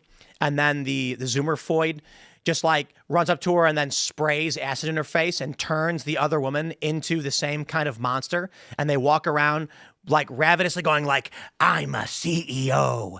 I own a company. And it's like regular women are just blasted with like acid spray and being turned into that thing. Well, and the precursor for millennials, the millennial version of this was they were all trying to look Armenian because of Kim Kardashian. So you had this like problem with the millennial foids is they like literally are just like contorting their body, like exercising in certain ways, applying certain kinds of makeup to look like an Armenian. Shout out Charles, by the way, accountant Charles. He's a trying to patriot. look like an Armenian. He gets the pass because he is Armenian, but this is for all non-Armenians is a big problem. And now you're seeing it. Like I hate to say it, but it's just true. And I was making this point on the show Friday, and I'm dead serious. Is the rise of the butt men I'm trying to use YouTube-friendly language. The rise of the butt men overtaking the breast man really indicates that the country's increasingly becoming non-white. And I'm dead serious, by the way. That's like a legitimate thing, is because they're like losing features that are common in white women. That should be the film Rise of the Butt. It just shows the I have a conspiracy theory. My conspiracy theory is that aliens are real, and they're trying to convince women to look like aliens so they'll be sexually attractive to alien men. She looks like a hey, well, at least we'll get that birth rate up a little bit. I mean, yeah. She about solutions. Remember what Matt Gaetz said about alien hybrid programs, you know, all over the place? It's here. Yeah. Maybe, you know, they're like, let's get women to look like aliens. But yeah, we were talking before about like the way in which like young women influence these days, and young women tend to be a girl boss because they want a boss man. They want a guy who's, you know, authoritative and a leader and who has direction and all these sorts of things. And they don't really need to understand men as much as we need to understand them, because sexual access comes so easy to young women. They just basically have doors open for them, guys buying them drinks at the bar. So they don't need to understand as well. So they sort of think that, you know, guys want what they want, but they don't. But interestingly enough, with all of this signaling that they do to other women, I think the looks maxing thing that we were talking about before is kind of the same thing happening in reverse, in the sense that young men are now looks maxing to signal to other men about how pretty they are, that they're like the prettiest guy in the room. And this is something that's kind of alien to young. I've never seen anything really like this. Because these foids like mouth off and they're like, oh, like men shouldn't take gear. It looks terrible. And I'm like, hey, we don't do it for you. This is for us. This is to impress other straight men. So relax, lady. This is not for you. I do think. Look, I'm big into skateboarding, and I think skateboarding's largely dead.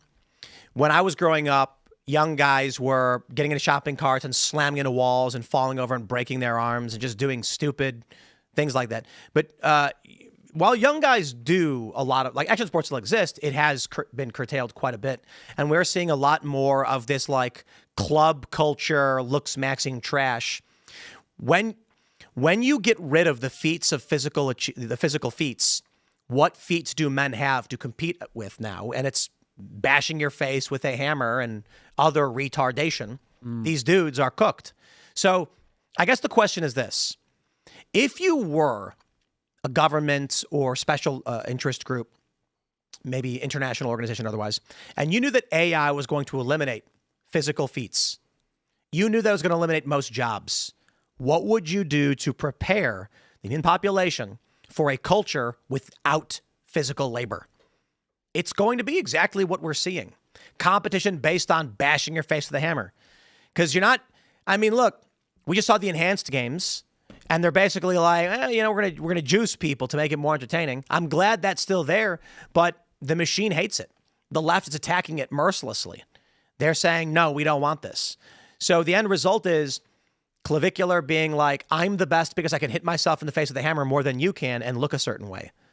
That's what it's going to be. Guys competing against other guys by bashing their faces with hammers. Like what Rudyard from What If Old Hiss talks about mouse utopia. And this idea of the society just becoming ultimately just despairing.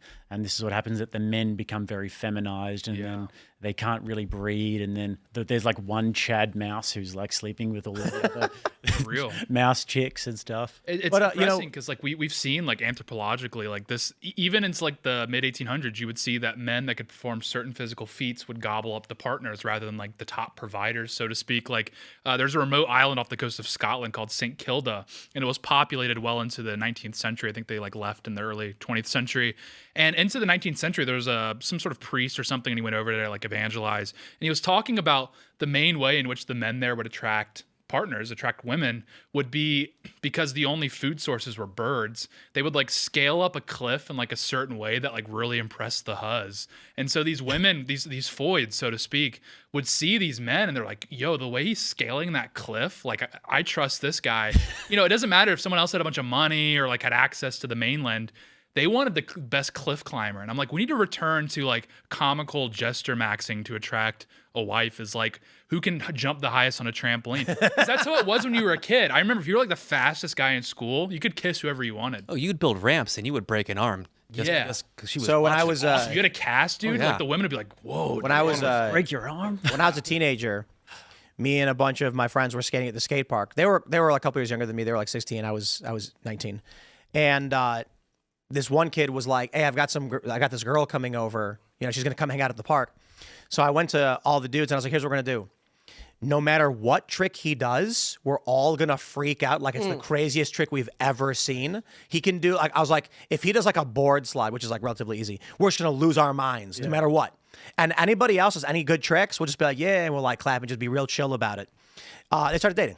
Dude, That's how it goes. Wingman. Yeah. So Best wingman. it was just funny because he did like a 50-50, which is like a basic trick, and then we're all screaming like, ah, like banging our boards, and then we're like, he's so good, oh my god, and then The Tates how were you do it. talking about this when they were in their prime, and they had like Tates and Justin Waller and these guys, and they were saying whenever the chick comes to the table, they always say, "Whoa, do you know how lucky you are to be with X and Y?" And it's the same thing that you were doing there with your skateboarding friend. Like, just pretending like he was good so he just can the impress the man. girls. He's the man. he's the man, because women want a leader of men. You know? Look Don't get me wrong. He actually was good at skateboarding, but we were, goofing off. That's why the wife guy wingman method is not patched at all. Like if you can get a wife, and I'm spoken for now, but I will say like previously, if you had a wife guy that could wingman for you, because that's like the rubber stamp. I'm stable enough where a woman can tolerate my existence and like is willing to commit to me. Yeah. Women will see that and they'll be like, this guy clearly knows ball. So then if he recommends you and he says like, this guy's great, he's a catch, like I don't even know how he's still single. Boom. That's like that's the cheat code for all. That's why they say wedding rings, like women are attracted to a guy wearing a wedding ring because, for one, it's the female competition of he must be good. A woman, he's committed, and it's also proof of stable and safe relationship. Well, this is why you see in workplace dynamics, they've done multiple studies, is that they'll typically cite married men as like more trustworthy in the office, typically over 30. It's because, again, that would indicate, obviously this isn't true all the time, but it would indicate that, again, they're stable enough where a woman is willing to like basically depend on him for her future and that sort of I think we just got to ban social media. Yeah, I think kids shouldn't be on it. None of my kids have social media. Not until they were 18, and then they're 18, they're adult to have social media. But I look at this picture, I think to myself, one of the biggest issues that we have here is I think that women, we're not honest. We're not honest people anymore. A woman who looks like that on the right is not honest with herself. She doesn't make her happy. She doesn't feel attractive like that. She doesn't. She's doing that because someone's lying to her, telling her that's what you should look like. And men aren't being honest either, saying we do want a partner. We do want someone to do life with. We do want to raise a family. Well, I think the issue is the greater male variability hypothesis. There are strong, competent, capable guys, and they don't need to settle for whatever that thing is on the right. They will say, no, I'll take the carefree look on the left, right? However, there are a bunch of guys that are cavemen who are like, me take what me get. You know what I mean? Mm-hmm. So we can sit here and we can tell, let's say we saw this young woman and, she was out looking all normal. You'd say nothing really, right? Some guys are probably going to holler at her. If she dresses like this, men need to tell these women they look bad. That's the problem. Men need to be like, well, was your laundry day or something? She'll be like, what do you mean? I'm all gussied up. You'll be like, oh, You look terrible. That's like the number one thing, like poisoning men right now. And honestly, there's not really a way out right now, as men operate out of scarcity, and like scarcity mindset will lead you to not really advocating for yourself. And this is true beyond like, romance. This is true of like work, workplaces. You just don't feel like you deserve more. You'll just take what you can get. And this is manifesting where you're actually seeing a lot of guys, and I just say anecdotally, I know personally, I hope they don't realize I'm talking about them specifically, is they will literally, the first woman that will like commit in any way, they're just like, yep, that's good. I'm good. I'm just checking out, because they like won't advocate for themselves. And then that's so unattractive to women. It's unattractive to women. But like beyond that, to be fair to those guys, yeah, it's really hard. So they do have a scarcity mindset, but it's not just like out of nowhere. It's like out of like experience. Like they just realize like, oh, if I go on, Hinge or Tinder and you get one like a month. Well, that's the problem. Take what I can Go on get. Hinge and But do you Tinder. see what guys are doing now? They have an app that looks like you have a big live stream audience. Oh yeah. So you open an app and it just shows the front-facing camera with a fake overlay showing a chat and like 20,000 viewers, and it's like comments are really generic. And then you can, what they do is they go to clubs and they hold it up and be like, yo, I'm streaming to 20,000 people. Yeah. What do you want to say? And the girls are like, I want to go home with you. But I feel like the women that would like, this is like the most obvious point of all time, but like the women that would be impressed by that are like the ones that will ruin your life. Like, like my go to church. I told my kids this, like imagine like you, the idea is to get married at some point, right? Get married, have kids. That is the idea we impart upon them. Where would you want to meet your potential wife? Would it be at a pickup club where the girl's dressed not modestly and, her tits are out for the world to see? Or we want to meet her in some place where, it's a good activity, she's dressed appropriately, and she's just hanging out with her friends having coffee. Like, that's where you find marriage material. It's not at the club. Yeah, it's what not goes at in the well church comes up in the either. bucket. But women have also been lied to, saying if you want to go find a guy, you got to go to a club. So I think everyone's lying. Gyms are the new clubs, though. I mean, if you look at where girls are going to dress like hoes these days, like alcohol's too expensive. Guys aren't really going anymore. So like the gyms are the new clubs. But on apps, though, you mentioned that one before. Have you guys ever heard of Umoggle?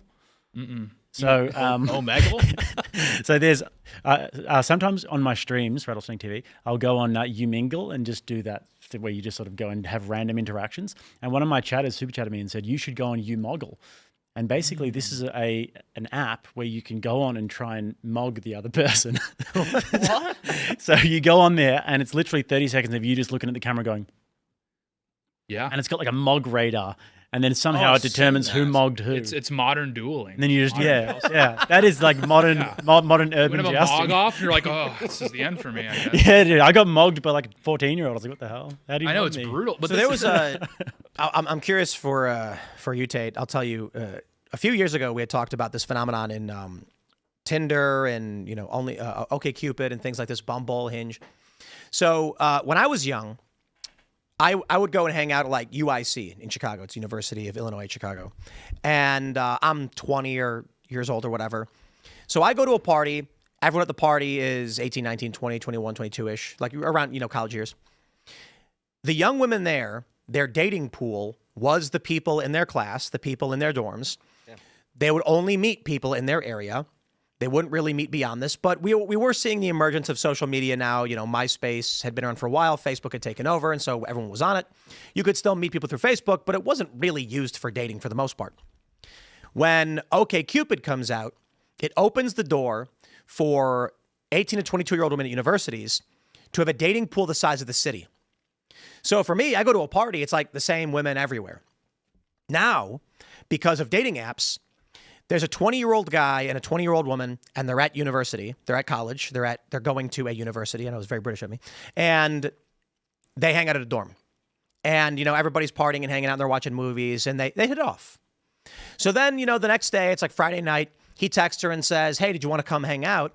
And she responds with, yeah, once I finish classes, I'll let you know what my plans are. Then she gets a notification. Some 30-year-old guy that she swiped on messages her and says, would you like to go out for dinner tonight? I'll pick you up in my convertible. And then we'll drive to a rooftop restaurant where I will buy you dinner. And then we'll go and sit by the lake. Then we can come back to my apartment. Who is she going to choose? Yeah. She may still like that young college guy. He may be a nice dude. She may not be thinking, screw that guy. I'm going for the guy with the money and the resources. She's just going to be like hanging out at a dorm with the friends, watch a movie. Been there. Go right around in a convertible and get to go to the lake and have a nice dinner. That sounds fun. How is a young man in college supposed to compete with that? Because women want men to have a plan. Like, you can't just say, I want to go on a date. They want you to know, what's the plan? How much thought have you put into taking me out? Well, it's called smurfing. So, like in video games, if you like purposely lower your tier so you can play against lower ranked players, it's called smurfing. That's what's going on there. Is these guys? It's like, you're 30, you should date 30. I get like, this is where like my most libtarded opinion is like the dating gaps like annoys me because I'm like a young guy and they're like smurfing and like gobbling up her dating pool. And then when you like press guys on this, they like sound like they're defending gay marriage. They're like, why do you care what two consenting adults do? And I'm like, bro, wait. I hate the smurfing. Dating apps have found that women message men their own age and men message 22-year-olds. No matter how old a guy is, the average message he sends is to a 22-year-old. Seriously. Yep. 22-year-old to 22-year-old, 23 to 22, 24 to 22, 50-year-old, 22. It's brutal. Every time. It's brutal. The smurfing is crazy. And the dating apps have like institutionalized this where like it was actually really impressive like in the 90s and 2000s when like an old dude would pull a young girl. You'd be like, wow, this dude must be loaded. It's actually fairly common now to be like a 5, even 10-year age gap because of dating apps. Because again, people are a little less picky on it now. And this is the problem is like dating apps, whether you like it or not, that's the majority of marriage licenses issued are issued to couples who met on dating apps. So it's like, it's not going anywhere. To your point, I mean, people are having to go to like gyms. Like there's no institutions anymore to facilitate young people meeting each other. So the only place where they're guaranteed to find a dating pool is on apps. So that's why it's like making the problem worse. It's institutionalizing, you know, like, you know, you hear a lot of people and they're like, well, go to church or, you know, whatever. And like you go to church and everyone's like old and everyone's chopped. 85. Old and chopped. Yeah. So you're like, what am I supposed to do? So then you just hop on Hinge and like. I saw this video. I think it might be fake, but this woman was like, she goes, they said, just ask, shoot your shot, because the worst thing that can happen is it says no. Well, that's not what happened. And so she shows like this, her messaging app where she like messaged her situationship, she calls it, saying like, what's the plan? And he sent her a link saying, here's why I ghosted you. And she clicks it. It's a wheel that says like chopped, overweight, poor. And she's like, what is this? And she hits it and then it spins and lands on overweight. Yeah. Oh, it's brutal out there. And that's the biggest thing. It's like, the worst they could say is no. It's like, that's not true. I had one of my boys like DM a girl and then she like posted the screenshot. He's like, can you believe the nerve of this guy? Wow. And then the worst part, I was like, yeah, that's kind of crazy. Like, she's way out of your league, dude. I don't know how these 30-year-old guys can, I guess you could date them for one time, but I remember when I turned 30 and 31-ish and I talked to, if I go to a bar and talk to 21-year-olds, 22-year-olds, like they're freaking dumb. They're retarded. But hold on. Are you trying to marry a guy or are you trying to... I'm just saying, if you're just trying to bang out, you're all right. But if you're trying to meet someone, like you can't have conversations. Well, for us, who are we going to relate to? An autistic man. That's like the problem. Well, we talked about so you go to a gay bar, right? The Gen Z thing before. It's like, I'm a millennial. I'm 31. When I was single, if I was talking to younger chicks, it's almost impossible to relate to them in any way because it's almost like 100 years has gone by with the whole social media. That's thing. our turf. They speak their own language. They have their own things going on. All of the different words that they say, like it's tough. It's they analyze politics differently too. Like my girlfriend was sending me Spencer Pratt like reels in like January because she was like, "Oh, the guy from the Hills is running for mayor." Yeah, but she's like, "I like him. All right, I already like him." And I was like, that's awesome that women do have like this instinct because they just like saw them on MTV and they're like 3 months before Spencer Pratt was on any of our radar. She's like, this is the guy that's going to save LA. Yeah, it's a whole different world. I'm like, I don't even know what the Hills is. They say some crazy shit. They're always saying dead ass this, dead ass. Oh, that's a big problem. I think Zoomer girls are talking like black guys now. That's they call problem. bro. I'm like, what? Hang on. Get your well, Tate, I think you kind of articulated the actual problem. You're saying everyone dates online.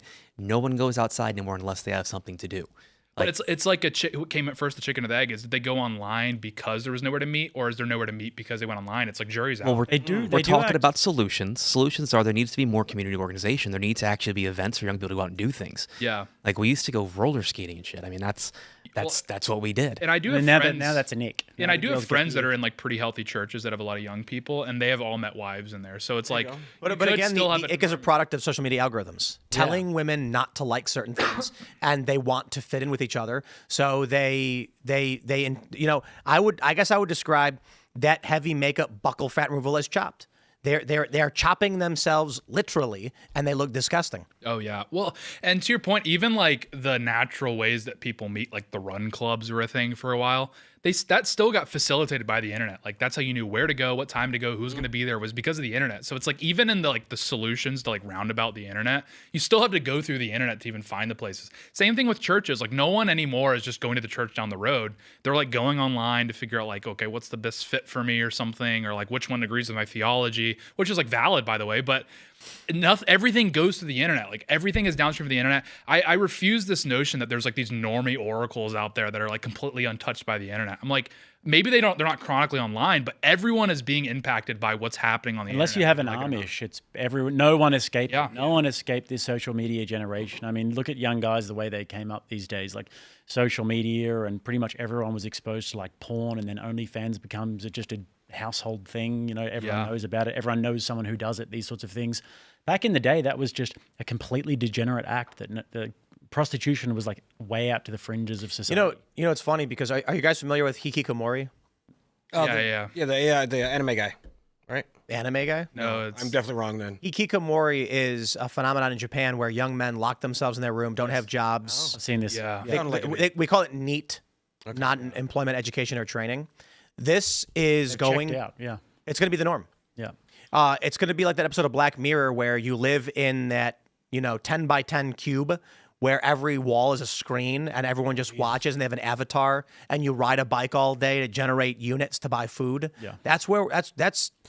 I mean, that may be where we're headed. lived Low-key, in half a these 10 by people 10 should take cube the before. buyout, though, dude. You meet some people, and you're like, honestly, when the AI buyout comes along, you should probably take it. That's what I was saying. Like the libs are going to want to go in the pod and eat the bugs. Like you go to like a Walmart, and you're like, yeah, half of these people need to take the buyout. Like they can't figure out the self-checkout machine. The And, Japanese- like, they can't like do anything, and I'm like, what's wrong? They won't even put their cart back. I'm like, that's the easiest like test of like if you're like a normal person or The not. Japanese, though, like with what they were doing with the hikikomori, is it because there was a whole generation of young men. Because in Japan, the way it works is you finish your schooling system and then you go into the hiring process. So as soon as they finish school, they'll all go to this big sort of event where they hire, and then generally you get hired for a job and you work there forever. And it's very dishonorable to leave your job. And so I think it might have been because of COVID or some other thing that happened, some black swan event where there was a whole like year or two of young men who didn't get to go to that thing. So they basically just checked out and they were just But Hikikomori predates COVID. right. Yeah, I think it was like in the early 2010s, this rising phenomenon of young men who lock themselves in their bedrooms and then just never come outside. You say I'm not playing anymore. Asian incel, I guess. Yeah. Well, I mean, it's more than that. They don't leave their rooms, and it's crazy their parents let it happen. The crazy thing about this is it's wild to look at Japan and their collapsing birth rates and just be like, what happened to this culture that was so brutal they would commit ritual suicide for being dishonorable, and now they're just like a bunch of weak, Suicide childless forests. Dave Chappelle explained it. He said we dropped 2 bombs on them and they started drawing Hello Kitty and stuff like that. So I think that's what. That's a good point. Yeah. Well, we occupied them. We basically said you can't have a military anymore. And that's actually real, by the way. The Hello Kitty thing was actually like, that's a true story, because after the war, the Japanese wanted to like clean up their image for like the global markets and that sort of thing. Because it was after the war, they were perceived again as this like warrior culture, very tough, very insulated. And so Hello Kitty was a directive from their Ministry of Culture to like soften their image to the world. They're like, we need to be gay. Yeah, it's like guys, new strat, like the ninja stuff. It's like so out. That's But if you- that's when so you- 1950s. Italians like we got spaghetti. Yeah, we're gay now. That's our new strat is we're gay. Yeah, but when you do go to Japan, though, and you look at the cultural influences and all the guys that the women like, it's the cat boys. Oh, It's these yeah. little, very effeminate, like boy band looking guys. Those are the guys that are all over the posters and everything. They Well, don't have a K-pop. shred of masculinity. Yeah, the sumo wrestlers are looked down upon. I'm like, these are like the coolest guys ever. Samurai. That was like a big deal back in the day. The samurai were like nobles. Yeah. And then guns came around and it didn't matter anymore. The sumo wrestlers need to rise up and like dominate these guys. Just start throwing them around. You should see what they're doing in South Korea about the birth rate. I've got a friend who was in the South Korean military, and then he started getting, and people that he knows, they were getting sort of contacted by the government to try and get access to their sperm. Anybody who's over 6 foot in the South Korean military or in the general public, they are trying to like get their sperm and basically impregnate all of the single women who are. You know what's really crazy is how we fried Right, the the South brains of Korean of half a country. South Koreans get westernization surgery. It's like extremely yeah. common. Yeah. Because you look at like these like Korean K-pop bands, like BTS was apparently in Vegas just this past weekend when we were there for the Enhanced Games, and you look at BTS and they all have like westernized faces. Yeah. And I'm not going to speak of any particular individual, but the general thing is like once they turn 18, they get Americanization, Westernization surgery. We have occupied and controlled their media for so long. Koreans have round faces. I am part Korean. I have a roundish face, but they get surgery to try and look like a European, and it's creepy. They gotta go. They gotta if they're gonna Americanize, they gotta go all the way. They gotta put on like 100 pounds. They gotta take a bunch of credit card debt on. They gotta go all the way. This is a status symbol around the world, though. I don't know if it's everywhere, but in a lot of places, like just think of Brazil, for example. The whiter they are, it's normally the higher status they are, and then as you get further north, same with Colombia as well. The blacker they are, the lower socioeconomic and status they are. I've been to Brazil quite a bit, and I had a buddy down there, and he was explaining this to me that your status is basically the lighter you are. Yeah. And he was like, it's really funny because he once saw two black guys fighting each other violently over who was blacker. And they were like, he was like, the black guy called the other black guy, like a racial slur, and then the other black guy was like, you're blacker than me. And he was like, don't you call me black, and started fighting. And he was like, there's like, he's someone, he had like a grandmother who married a light-skinned guy. They had a daughter who married a white guy. And the grandmother is just like really excited, bragging to all of her friends. Upward mobility, right? Yeah, about how her granddaughter is white now. And she's like, look, my granddaughter's white. And they're like, wow. And they're like clapping for her. I can't remember what country it is, but there's some countries where they've got certain makeups that make the skin whiter. India. India. Yep. And the Indians like run their mouths all day long. And I'm like, you guys use skin lightening cream. You're trying to like re-Aryan yourselves. Like, give it a rest. Jake, do you know of a country where the more red you are, the more popular you are? More red? Yeah. Well, in Bolivia, I noticed that they're Alabama. very orange because of the. But no, what country is it? I don't know. I'm asking if I have to move somewhere. For yourself? Yeah. Hey, yo, wait. Ask you for a friend. We got to grab this one. Big news. Democrat Rep Al Green unseated by Rep Christian Menifee in Texas primary with 2 incumbents. He gone. Urkel took him out. Look at that. Urkel took. Wow, he does look like Urkel. Wow. Gosh, dude, that's what I'm. He's gonna. As soon as he wins the general, he's gonna come out like Stefan. It's kind of sad seeing the last generation of black men who like have their hair straightened. Like they're all on the way out, and it's like that was kind of a fun thing that they're doing for a while. And like the Jerry curl, it's all dead. I heard that Urkel was supposed to be like a one-off character. Yeah, that's what I heard too. And then, but they were like, everybody loved him so much, he became the main character. He ended up inspiring the entire black Republican caucus. Yeah. No, Al Green is like literally one of the worst people in America. Well, this guy's a Democrat, so. Yeah. He can have fun flipping burgers. Yeah, but it was kind of funny to watch him like wiggle his cane. Yeah, like, you don't know what he's saying, but it's going like, brr. Yeah, what was it? What was his sign? What was his sign? The sign at the last State of the Union was like, black people are not monkeys or something like that. And it's like, that was also the ballot box, so. So Menifee, he's 38. He was sworn into Congress this year after he won a special election to replace Rep. Sylvester Turner. Green opted to run in the deep blue Houston-based 18th district after his 9th district was redrawn to make it more heavily Republican. A key part of the plan was to gain more seats in Texas this year. And that he loses. So, you know, these far lefties are getting kicked out. However, I don't know. Is Menifee lefty as well? He probably is, right? If he's 38 in a deep blue district, probably. Yeah. But I mean, Al Green, I don't even know what his politics were. I just knew he was just like yelling. He was just mad all the time. Like, I don't know if he had any politics. You're describing a Democrat. I think he was just like mentally disturbed. Well, here's an honest question. What is the Democrat Party manifesto right now? Like, what are they? Honest question. Schizophrenia, being chopped. Shoot your opponents. Being chopped. Yeah, that's like part of it. Well, you see this. Like, they literally like purposely nuke their sex appeal. Like, they like cut their hair off and dye it blue. Well, this is a funny thing. It's been historically true for decades, if not longer, that Democrats are uglier than Republicans. This is a fact, right? I'm not even saying this to be derisive. This is actually a funny story because we covered on this show a few years ago, and it wasn't like we were going like, ha, Democrats are ugly. We were like, wow, look at this report from the Washington Post. They're saying Democrats tend to be less attractive than Republicans. And then my response was, I think this is privilege. If you were attractive, growing up, people will be nicer to you. It'll be easier to sell, literally sell or just to be charismatic. And you will have an easier go of things. And if you're uglier, you are going to have a rougher go of things. This means if things are easier for you, you're going to be saying, hey, look, I did it myself. Why can't you do it too? And if things are harder for you, you're going to say, we need to band together because life is difficult. So it's an attraction privilege thing. And then all of a sudden, like, libs lost their mind, started attacking me, saying, oh, yeah, look how ugly Tim is. He thinks libs are. I'm like, well, it's the science. Democrats tend to be uglier than Republicans. It's a fact. Well, they did the composite of all the House Republicans and all the House Democrats, and like the House Democrat was like ugly and evil looking, and then the composite. How do we find that? But then the composite Republican like looked like a total like slack-jawed derelict. So it's like that actually kind of illustrates the politics. It's like the Democrats are just like evil and the Republicans are like broadly retarded. It's like that's pretty accurate, I would say. This guy Christian Menifee, he's definitely going to turn into Justin Pearson. You know, he'll look clean and cut to start. Give him a couple weeks. Oh, I saw He's that. going to grow an afro. Started And a like, Reverend yeah. Menifee. I loved his hissy Guarantee fit it. in the church. That was great. That was so funny. Well, here's a composite of all politicians in Congress. I don't think it's as described, Tate. I think it's just yeah, there's one where it shows the side by side of each party. I know for sure it's on John Doyle's Twitter. Yeah, John would have that. Yeah. when did he post it? A long time ago. Yeah, I saw it fairly long ago. I can see if I can find it. But it's so true. They both just look like reptiles. Have you guys ever played the game GeoFinder? Have you ever played that game? Oh yeah, they can. Oh yeah, They yeah, look like yeah. the GeoFinder people. And, Ethno guesser. yeah. Ethnoguesser. Oh yeah, sorry, Ethnoguesser. That's the one. They look like the Ethnoguesser people. I love playing that game on stream. Yeah, it really trips you up when you got to get like in the niche like Indian ethnicities, Yeah. and it's like So he posted this thing probably a long time ago, then, right?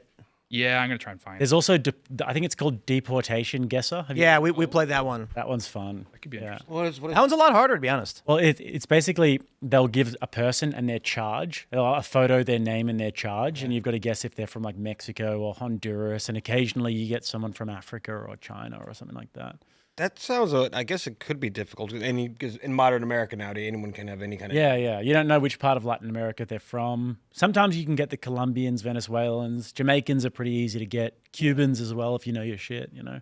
Yeah, you gotta have like insane ball knowledge to pick apart the Latin American one. He posts a lot of gorilla gifs. Yeah, he's really into that looking up gorilla. That's like his calling. Looking up gorilla. Yeah. Yeah. That's I'm just like scrolling through John Doyle's media, and I'm like, Yeah, it'll there's a lot of gorillas. Yeah, it'll just be like someone tweeting like at John Doyle, I'm single and fertile, and then it'll just be the gorilla. Posts gorilla. It's like it's like every day. I'm trying to And a lot of this fat bird. Oh yeah, he had a fat bird phase for a while too. We could do that. Just analyze his media. That's. I mean, it's Dude, like, I had to Bro, sitting around. Every fifth image is the gorilla. Tate, I actually Googled what a wholesome chungus was this weekend because you kept saying it. I'm like, I really want to know what oh this yeah, is. it's What is like, that? A wholesome chungus. It's like just someone that's like Reddit, like you know, like they were like, oh, like I'm a countryman, I'm a tough countryman, but I think trans women are women, and it's like, oh, he's like a wholesome chungus. Oh, that's such a good name for them, dude. Or like, or like just a fat slob. I arrived at What's the fat Kelsey brother, cat Jason meme. Kelsey. I'm a wholesome chungus, patriot. And it's like, because that's the only approved white guy phenotype is just like fat slob. That dude. I guess he also posts misery business a lot. Oh yeah, he's really into Paramore. Like it's insane, actually. The band. The band's He's like alarmingly into Paramore. Yeah. Okay. Yeah, it's like all he talks about. Are you being serious? Yeah, I'm being dead serious. Because like I'm scrolling through his media, and I'm like, It's just I the monkey. keep seeing this. Yeah, it's like misery business from whole Paramore music and a video. gorilla. He just posts the whole music video. He did. Like, Yeah, several 3 times. minutes and 19 seconds. Several times. Several times. He's just. So we're trying to posted- find a useful composite image, and he's just buried it with monkey gifs and Paramore music videos. John, if you're watching this right now, Yeah, go John, ahead can and you- retweet. I might text him right now. And he's like posting it in response to like police brutality videos. We got to bring John back on the show. That checks out. Yeah, I'll give him a call. I think we're talking about Paramore. We were down in the kitchen the last time he was on, if I'm not mistaken. Because he's Really? that's his Yeah, I thing. think That's his so. politics. I think he said one time he's a Paramore nationalist. She's like super woke, isn't she? Haley I think he would Williams? argue he could fix her. He said the same. Yeah, he made the same argument about the girl from Harry Potter, the redhead. Well, she Hermione. was. Yeah, he said he could I guess. fix her. I guess like she was a Christian. She got like a cross on her leg. She grew up like an evangelical in Mississippi. She'd be like the female wholesome chungus. Well, so did Katy But I- Perry, but I we think, saw how that like- turned out. Right. She Terrible. I don't know the full details of the celebrity stuff. She got cheated on, I think, by her husband, and they got divorced like instantly. So I have to imagine if you like, that's got to be brutal. You get married, you're trying to do it right. You're like, I'm gonna, follow the faith and all that, and then you just get kind of used, abused, and Yeah, many It such shouldn't, cases. but It'll I have mean, an effect. and you go woke. I mean, this is what I talk about quite a bit. Like, if you do not give someone a path towards redemption, they will go the other direction. This is not. This doesn't necessarily fit this way, but like Ashley St. Clair, I think absolutely fits this. Yes. She was a powerful right-wing personality, and after the Elon thing, everyone decided I'm going to side with Elon and just attack Ashley and insult her. So she goes the only direction that she can. What is she going to do? Just not exist anymore? People need social circles, and so now she's going on all these lefty podcasts. She's going on shows with Hassan, and there was literally no reason for the right to make an enemy of Ashley St. Clair, who is a smart and socially powerful individual. Well, I think she said that verbatim. She's like, as soon as she had this split with Elon, they were obviously going to side with Elon. Well, the right can't apologize to the left because the left will just hunt you down even more. But I think the right does have the ability to forgive the right, and that's what sets us apart. So I think in Ashley's case and Paramore's case and Katy Perry's case, like, it's not difficult to say, listen, we make mistakes. And after we make our mistakes, it's incumbent upon you to find that faith, pick yourself up bootstrap to try. Well, Haley Williams did that thing where she had that viral moment where she got up to in front of the camera and was like, Donald Trump is a Nazi or whatever on her show. And it's just like... But we'll take anyone. Like, literally, like, Casey Anthony could be in, like, I believe in free market economics. We'll be like, this should be the next nominee. She's fantastic. Put her on the Supreme Court. Like Michael Knowles took that OnlyFans girl, Nala or whatever. Yeah, women will. How just old is do John this, Doyle? though. He's like 26. Isn't Haley like 40? Again, he could fix her. If anybody can do it, it's him. You often see this, women who are right wingers, then they encounter a little bit of turbulence, and all of a sudden they're centrists or left wingers, like Lauren Southern, for example. Literally. Another one there. Just becomes left, Lauren Southern is left? Yeah, well, she's a left. She's like a feminist now, and she's saying, well, all of the Really? She's going around and saying all of the culture war stuff.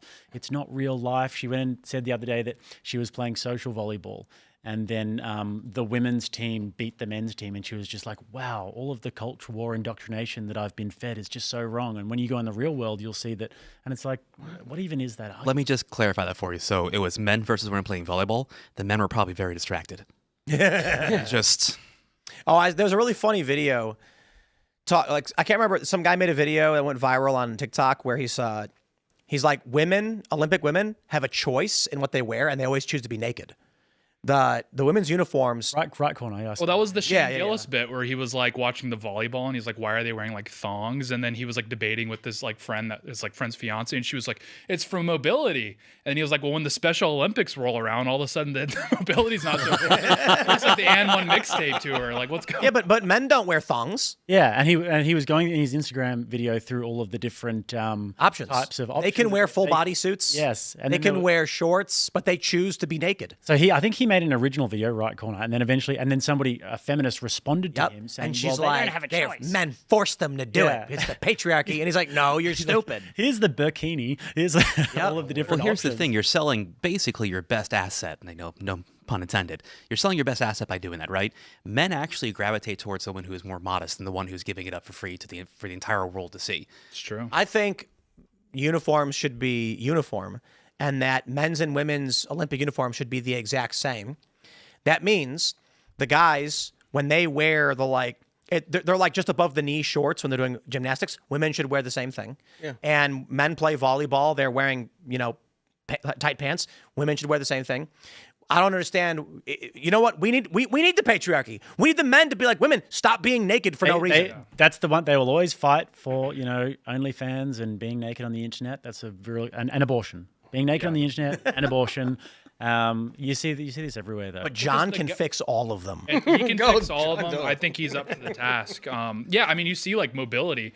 Like gardening requires a lot of mobility, and you see like the Mexican dudes, and they're like decked out like beekeeper outfits. It's long sleeve shirts and everything. Yeah, they got the beekeeper outfit on. Like, you don't know what's going on. They even dress like hoes on their wedding day these days. I see a lot of revealing wedding dresses. It's crazy. I mean, look, they went way too far for the record, but like, you got to hand it to the Muslim guys. Like, do you know how long it'd be to get my girlfriend to put a bed sheet on her head to go outside? Like, God, imagine dancing with your father at your wedding in a scantily clad wedding gown.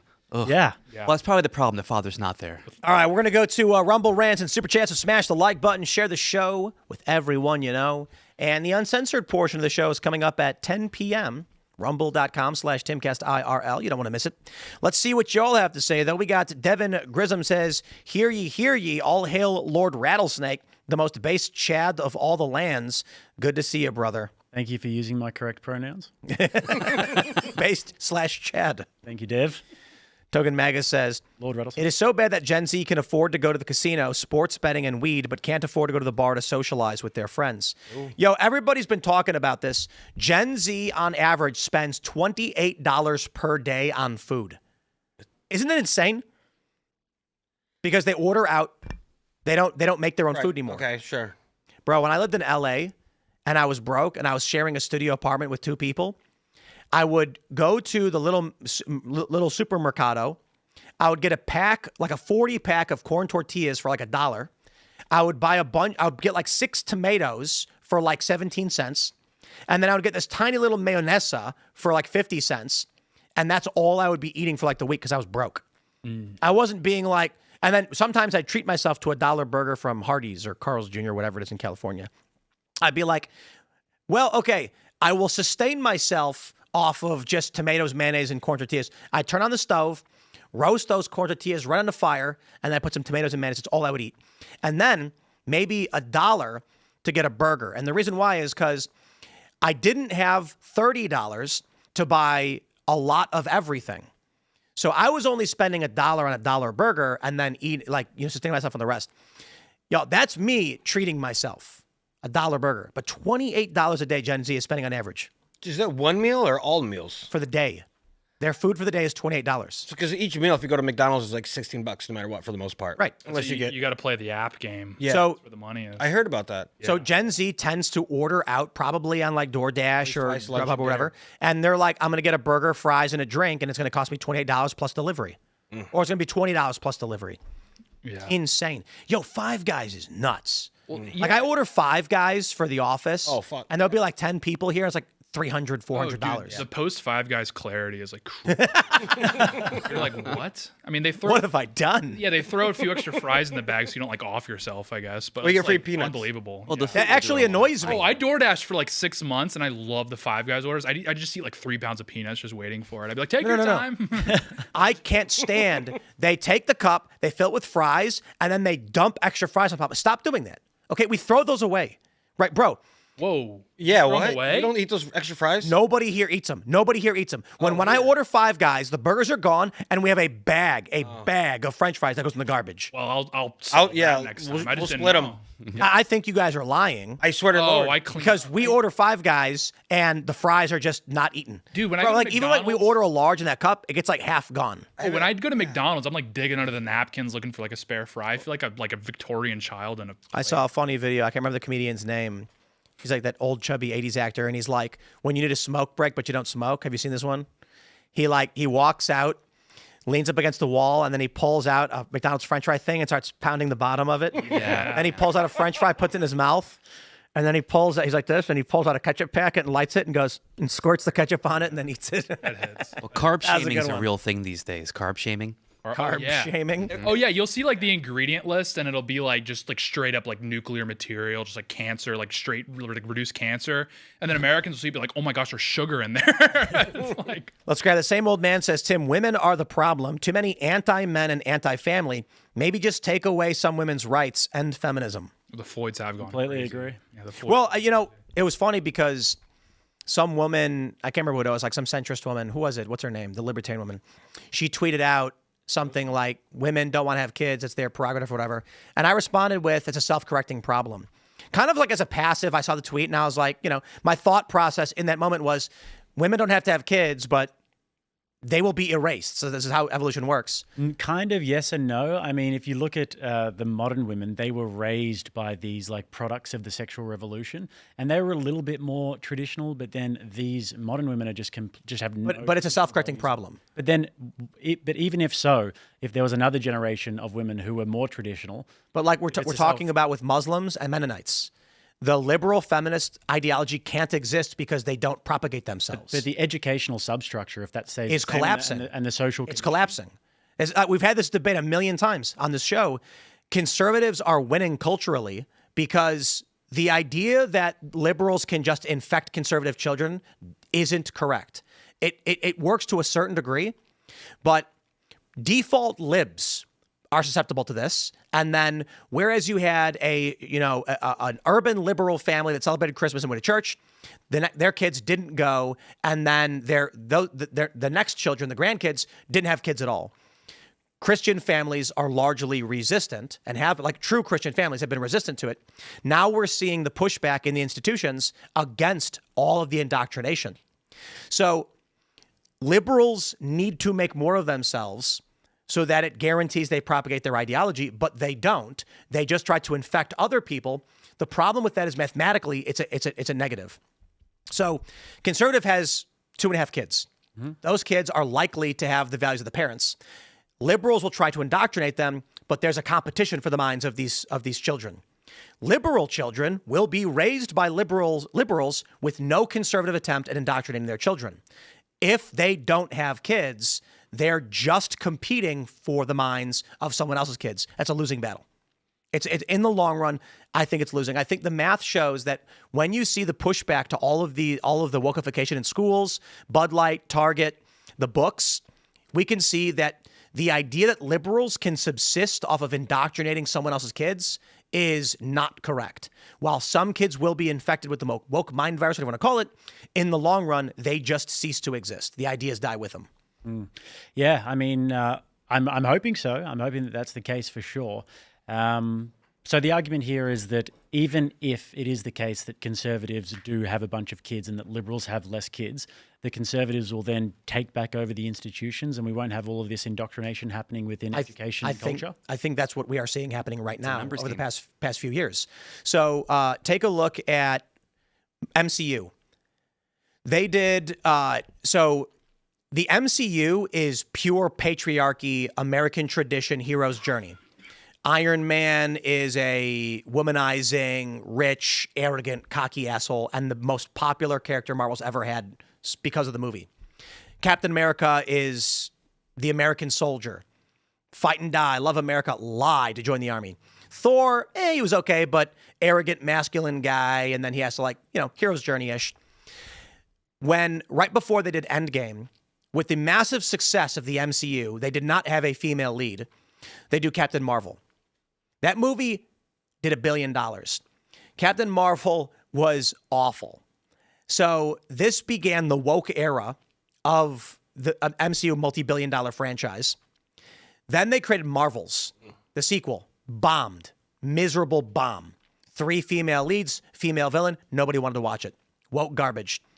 They have now decided to erase the last 5 or 6 years of Marvel and bring Robert Downey Jr. back. The attempt at creating these woke narratives of girl power failed miserably. So with Captain Marvel, I love it. Captain America, scrawny guy, good spirit, honorable, no strength, sickly, lies 5 times to try and join the army because he's desperate to give whatever he can to his country. They grant him the super soldier serum. They say it amplifies what's inside of him, and they make the perfect all-American soldier. Captain Marvel. An accident gives her ungodly powers, and she has them the whole time, but a man puts a suppressor on her to hold her powers back, constantly telling her to watch her emotions, to keep her emotions in check. Finally, she breaks the inhibitor, realizing she was strong the whole time, and defeats the man. That movie did well because Marvel did well, but that was when they stuck the stake in its heart. Over the last several years, they keep doing these awful Marvel shows and movies, which are just nonsense trash, and people have hated them. So now they're like, let's erase everything and go back in time to before we did all that. So they're literally just erasing the past 6 years of movies and shows. It's amazing. Anyway, long story short, what we are seeing right now, woke is dead. Don't get me wrong. Like when you win a war, the nation you have conquered still exists. Those people are still there. They still have ideas. So woke still exists in some forms. It may come back, but for the time being, it's actually pretty crazy. Look at Bud Light. They never recovered. I was wrong about that. I thought the sales numbers would rebound when it normalized. Never. Bud Light died. It's crazy. Target got rid of all this stuff. So anyway, long story short, during peak woke, we talked about how these schools in Chicago and Florida were putting out these books, weird sex things. Liberals don't have kids. So what they were doing was they were doing drag story time. Well, guess what? I got drag story time banned out here inadvertently. Apparently, just by coming on the show and demanding the governor stop it, the community had a huge backlash, and I didn't even show up there. They were doing a drag show with children in front of a building I owned. I got really pissed, talked about it on the show, and I asked the AG why he was allowing it, and he says, I'm the lawyer for the state. I'm not the prosecutor. You got to talk to the DA about it. So apparently, I didn't know this, but following my complaining on this show and just mentioning it, it created a backlash in the area, and online forums in the neighborhood say that they can't hold the drag shows for kids anymore because I complained about it on this show. Good. Yeah, I was like, really? And there are people posting F Tim Pool because of him. They banned the drag shows with kids just by talking about it. Well, their so community my point ultimately is, liberal has a kid. They control the institutions. They indoctrinate that kid with the parents and the institutions. That guarantees another liberal. Conservative has a kid. The institutions try to attack the child's mind, and some of them become liberal, but they're still competing with the parents who are instilling faith-based values. It is that I would just put it mathematically. You can call it like negative replacement rate for liberal ideology. If it takes 10 liberals to indoctrinate one kid, over a long enough period of time, the liberal ideology dies with the people who age out. Self-correcting problem. Well, yeah, I mean, I do think that liberalism and feminism is ultimately a nihilistic death cult that eats itself, especially feminism, because they don't have babies. And then even with the ideology that they do promote, open borders and such, it brings in cultures that aren't obviously as friendly to feminism. But woke being dead, I'm really not so sure about that. I think the culture war it has lost for people who are on the internet. This is why I clarified, when you conquer a nation, those people still exist. Yeah, but they're just suppressed. In serious positions of power, though. I mean, I talk to a lot of my friends who are in the corporate world, for example, and all of the woke bullshit is still there. In Australia, you've got these welcome to country ceremonies. So you've got all of the DEI and right. I'll make the point again. Yeah. When we occupy Germany after World War II, administrators in government remained in government. Certainly many leaders were removed, but there were still Germans that were in power. When the Soviet Union collapsed, there were still prominent governors, mayors, and Soviet party members who stayed in positions of power despite the power structures collapsing. My point is, woke obviously still exists. They've been conquered, and now they're basically suppressed. There are still institutions that espouse these ideas. Certainly, when you conquer a nation, the people still fight back. They're still partisans. They're still fighting. My point is the war is over. Like at this point, you are not going to be able to pull off Girl Boss, the movie Marvel anymore. They were literally wiping out billions of dollars spent to bring. They're offering what is Robert Downey Jr. getting paid for this one? Like $1 billion, some insane amount of money. Yeah, I think it's $50 million per. If that's a crazy amount, though. I don't think Robert Downey. I think he's getting more than $50 million. I think he's getting hundreds of millions for the new Avengers movie. And they're bringing Chris Evans back too. Like they're literally like, we have to erase everything. There was a story last August that Kevin Feige apparently went around firing every activist, every feminist producer and writer that they had at the company. He just went around being like, you have killed our money machine. Yeah, it's terrible for business. And in terms of Hollywood and sort of that woke culture, I would largely agree. But even the things that we were looking... $50 million per movie plus back end. No. Just Avengers Doomsday. Just Avengers Doomsday is... Yeah, just $50 million plus back end. It's $100 million for both movies. And then Secret Wars? It says Avengers Doomsday and Avengers Secret Wars for both of them. $100 million for both plus some back end. Per IMDb. I would have watched that documentary, Kevin Feige just going on firing all the feminists and activists. I would watch it. I mean, I'll make the point. That seems low. $50 million per movie? I think that's amazing. You're right, yeah. $100 million to do 2 movies. Just in terms of like this though, like the things that we were looking at before, for example, I would say that the younger generation, if they're not based, because a lot of them are a little bit more based, terminally online, Reddit and these 4chan and these sorts of things.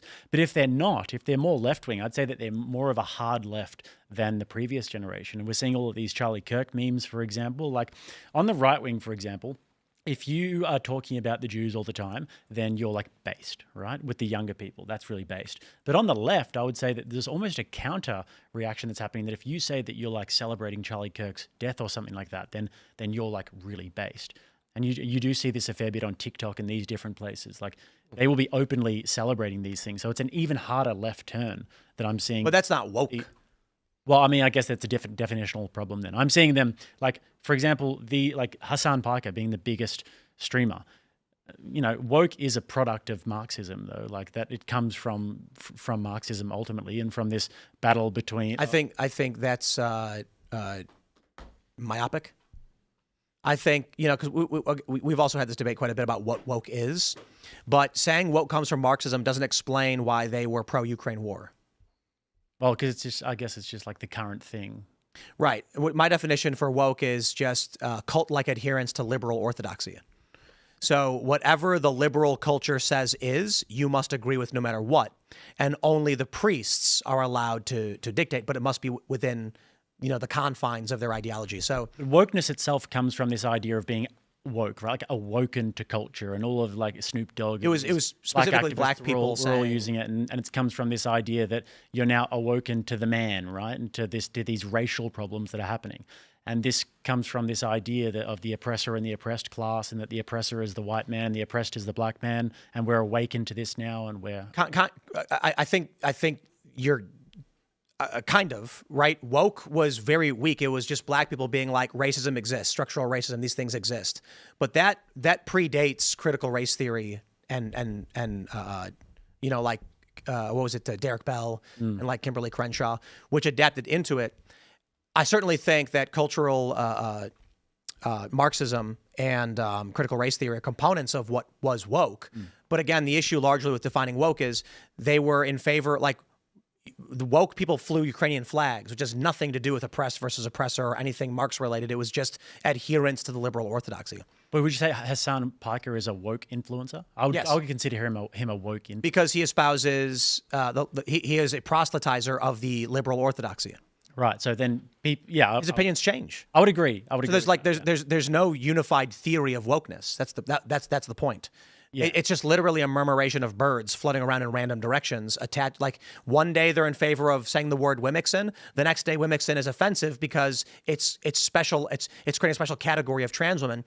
So they change that. Like one day it's this, one day it's that. Well, that's just essentially progressivism. It's collective power, pretty much. Yeah, it's whatever the current thing is, whatever's progressive, old bad, new good. We got to go to the uncensored portion of the show, so smash the like button, share the show with everyone you know. You can follow me on X and Instagram at Timcast. It's going to be live and uncensored at rumble.com/Timcast IRL. Jake, do you want to shout anything out? Streaming on Rattlesnake TV 5 or 6 times a week when I'm not on tour. Rattlesnaketv.com for my new documentary. It's all free over there. Visited the killing fields and interviewed some of the last remaining survivors. So can't put it on YouTube, but check it out, rattlesnaketv.com, and thank you for having me. Right on. I'm Adam Johnson. You can find me on Twitter or X at Lectern Leader. I'm also running for Manatee County Commission. You can help support my race at voteadamjohnson.com. I am Raymond G. Stanley Jr. Find me on X at Raymond G. Stanley. Adam, good luck to you, sir. Appreciate it. And, sir, with your Killing Fields, yep. I think it's going to be a fantastic documentary. Thank you, man. I appreciate that. Yes, sir. Yeah, X and Instagram at Real Tate Brown. We'll be back tomorrow for the Rumble noon live show, so make sure you tune in to that on the Timcast channel. Adam, Godspeed. Jake, thank you very much. Carter. Great to meet you. Yeah, I'm Carter Banks, at Carter Banks on X, and at Carter Banks Official on Instagram. Follow our record label at Trash House Records on YouTube. Thanks, guys, for coming out, and let's get into the after show. We'll see you at rumble.com/Timcast IRL in about 30 seconds. Thanks for hanging out.